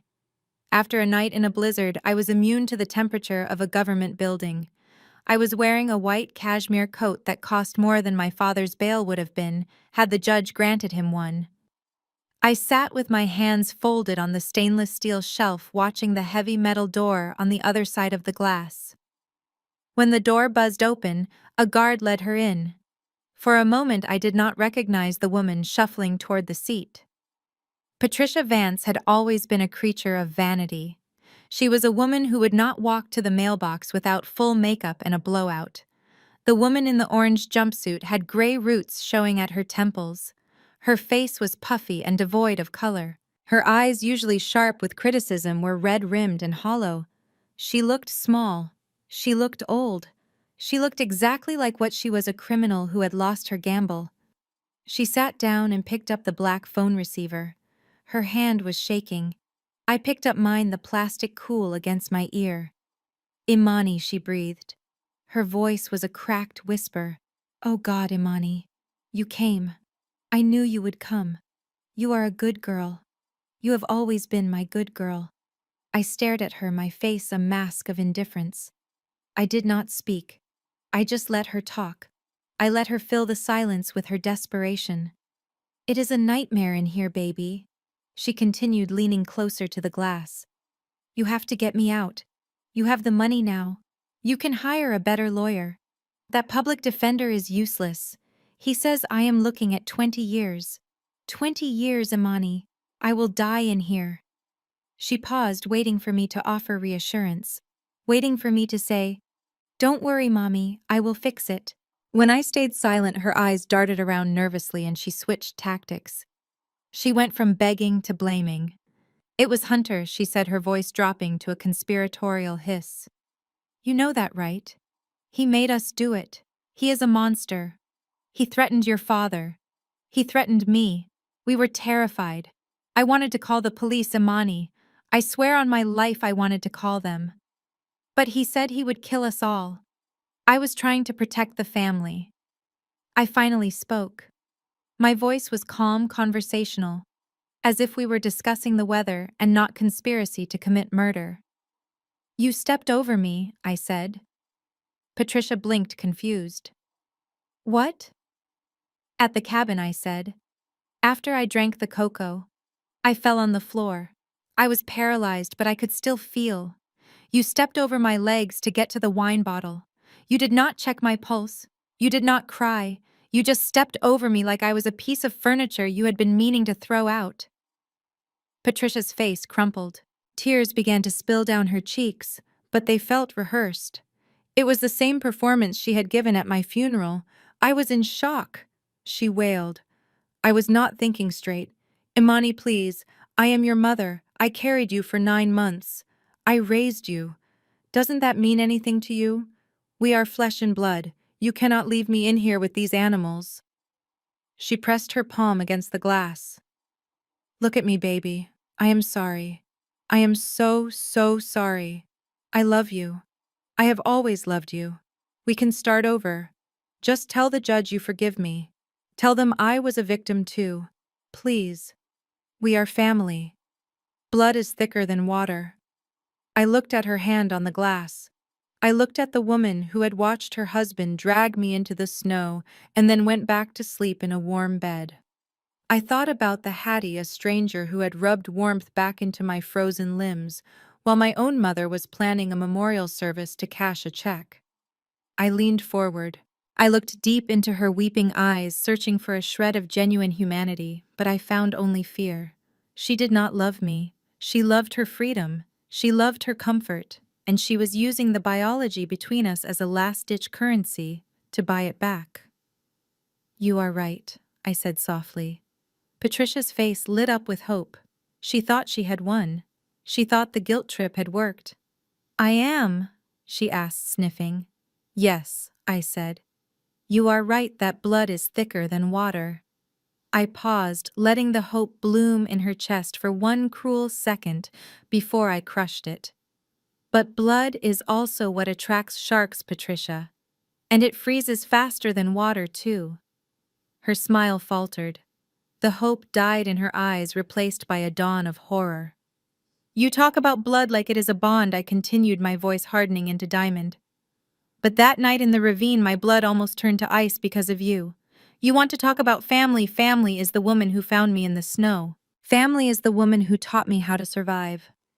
You are just an accessory to a crime. I stood up. I placed the receiver back on the hook, but I did not let go of it yet. I wanted her to hear the click. Imani. No. She screamed, her voice muffled through the glass but still audible. You cannot do this. I am your mother. I leaned down to the microphone one last time. My mother died a long time ago, I said. She died the day she chose a heavy coat over her daughter's life.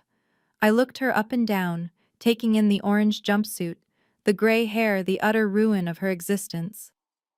Goodbye, Patricia, I said. Enjoy the cage. You built it yourself. I hung up the phone. I turned my back on the glass. I could hear her screaming behind me. I could hear her fists pounding against the plexiglass, a dull, rhythmic thudding. It sounded far away, like a storm that had passed. I walked out of the visitation room and into the corridor. The heavy steel door slammed shut behind me with a finality that vibrated through the floor. I walked out of the prison and into the bright, blinding sunlight of the parking lot. The air was crisp and cold, but for the first time in weeks, I did not shiver. I felt warm. I felt light. I took a deep breath, filling my lungs with the taste of freedom. I had no mother. I had no father. And I had never been happier. The memory of that heavy steel door slamming shut fades away, replaced by the soft crackle of the fireplace in my penthouse. I take a sip of the vintage Cabernet, the liquid warm and rich against my tongue, a stark contrast to the bitter taste of the cheap prison coffee I imagined my mother drinking right now. 5 years have passed since that day in the visitation room. 5 years since I walked out of the shadow of the Vance family and stepped into the light of my own life. I stand up and walk to the floor-to-ceiling windows. Chicago lies spread out below me, a grid of golden lights shimmering through the falling snow. It is beautiful from up here. When you are 20 floors up, wrapped in silk and safety, the snow does not look like a weapon. It looks like confetti celebrating a victory. Behind me, I hear the soft click of the door opening. I do not flinch. I do not panic. I know exactly who it is. A woman walks into the room. She is no longer wearing layers of dirty rags. She is wearing a tailored navy blue suit that screams executive competence. Her gray hair, once matted under a beanie, is now cut into a stylish silver bob that frames her sharp, intelligent face. Ms. Hattie, my savior, my partner, my real family. She carries a silver tray with a fresh bottle of wine and a small plate of dark chocolate. She moves with the grace of a woman who has reclaimed her dignity, a woman who knows she belongs in the boardroom, just as much as she knows how to survive the alleyway. You are staring at the snow again? Hattie says, her voice raspy but warm. You are thinking about them, aren't you? I turn to face her. I am thinking about how far we have come, I reply. Hattie sets the tray down on the marble coffee table. She pours herself a glass and joins me by the window. We stand side by side looking out at the city we conquered. The foundation is doing good work, Hattie says, taking a sip. We funded 3 new shelters this week, and the scholarship program for kids in the foster system just sent its first graduate to Harvard. You are doing what they never could, Imani. You are building a legacy on kindness, not greed. I smile. It is true. I used the $10 million and the millions more we recovered from Hunter's fraud to build the safety net I never had. I became the person I needed when I was 20 years old. Do you ever check on them? Hattie asks quietly. I shake my head. I have no need to. I know where they are. Hunter is serving 3 consecutive life sentences in a maximum security facility in Indiana. My father died of a heart attack in his cell 2 years ago. A man who lived by gambling finally ran out of luck. And my mother. She is still in that orange jumpsuit telling anyone who will listen that she is the victim waiting for a daughter who will never come back. Ebony is working at a diner in Ohio, living under a different name, trying to outrun a reputation that will follow her forever. They are ghosts, I say, and I do not believe in being haunted anymore. Hattie nods, satisfied. She raises her glass in a toast. To survival. To revenge, I correct her, clinking my glass against hers. And to the future. We drink, and the silence between us is comfortable. It is the silence of 2 soldiers who have fought in the same trench and lived to tell the tale. I look at Hattie, and I feel a swell of emotion that feels unfamiliar but welcome. It is gratitude. It is love. People often ask me how I can be so cold. They ask how I could send my own flesh and blood to prison without shedding a tear. They quote the old saying to me. They tell me that blood is thicker than water. I look back out at the storm swirling against the glass. The wind is howling, trying to find a way in, but the glass is thick. The heat is on. I am safe. They are wrong. I say, speaking more to the reflection in the window than to Hattie. People get the quote wrong. The full proverb is actually, the blood of the covenant is thicker than the water of the womb. I turn back to Hattie, the woman who pulled me out of the ice when my own father threw me in. Family is not about whose DNA you carry, I tell her. Family is not about a last name or a birth certificate. Family are the people who are willing to bleed for you, not the ones who are trying to drain you dry. Family are the ones who pull you into the shelter when the storm comes, not the ones who lock the door. I smile, and for the first time in a long time it reaches my eyes. It is not the smile of a victim. It is not even the smile of a survivor. It is the smile of a winner. I have found my family, I say. And for the first time in my life, I am exactly where I belong. I turn off the lamp, plunging the room into a soft darkness, illuminated only by the city lights and the fire. Hattie and I sit by the warmth, watching the snow fall, 2 queens in a castle built on the ruins of wolves. The snow keeps falling, burying the past layer by layer until everything is white, clean, and new. Fade out. Imani's journey reveals a harsh truth: shared DNA does not guarantee loyalty. We often cling to toxic relationships out of obligation, believing history equals love. But true family isn't defined by a birth certificate. It is defined by the people who stand beside you when the storm hits. Imani proved that survival sometimes means cutting the cord, and that the strongest bonds are the ones we choose, not the ones we inherit. Never let your history destroy your future. Have you ever found family in an unexpected place or had to cut ties to save your peace? Share your story in the comments below and hit subscribe for more tales of resilience and justice.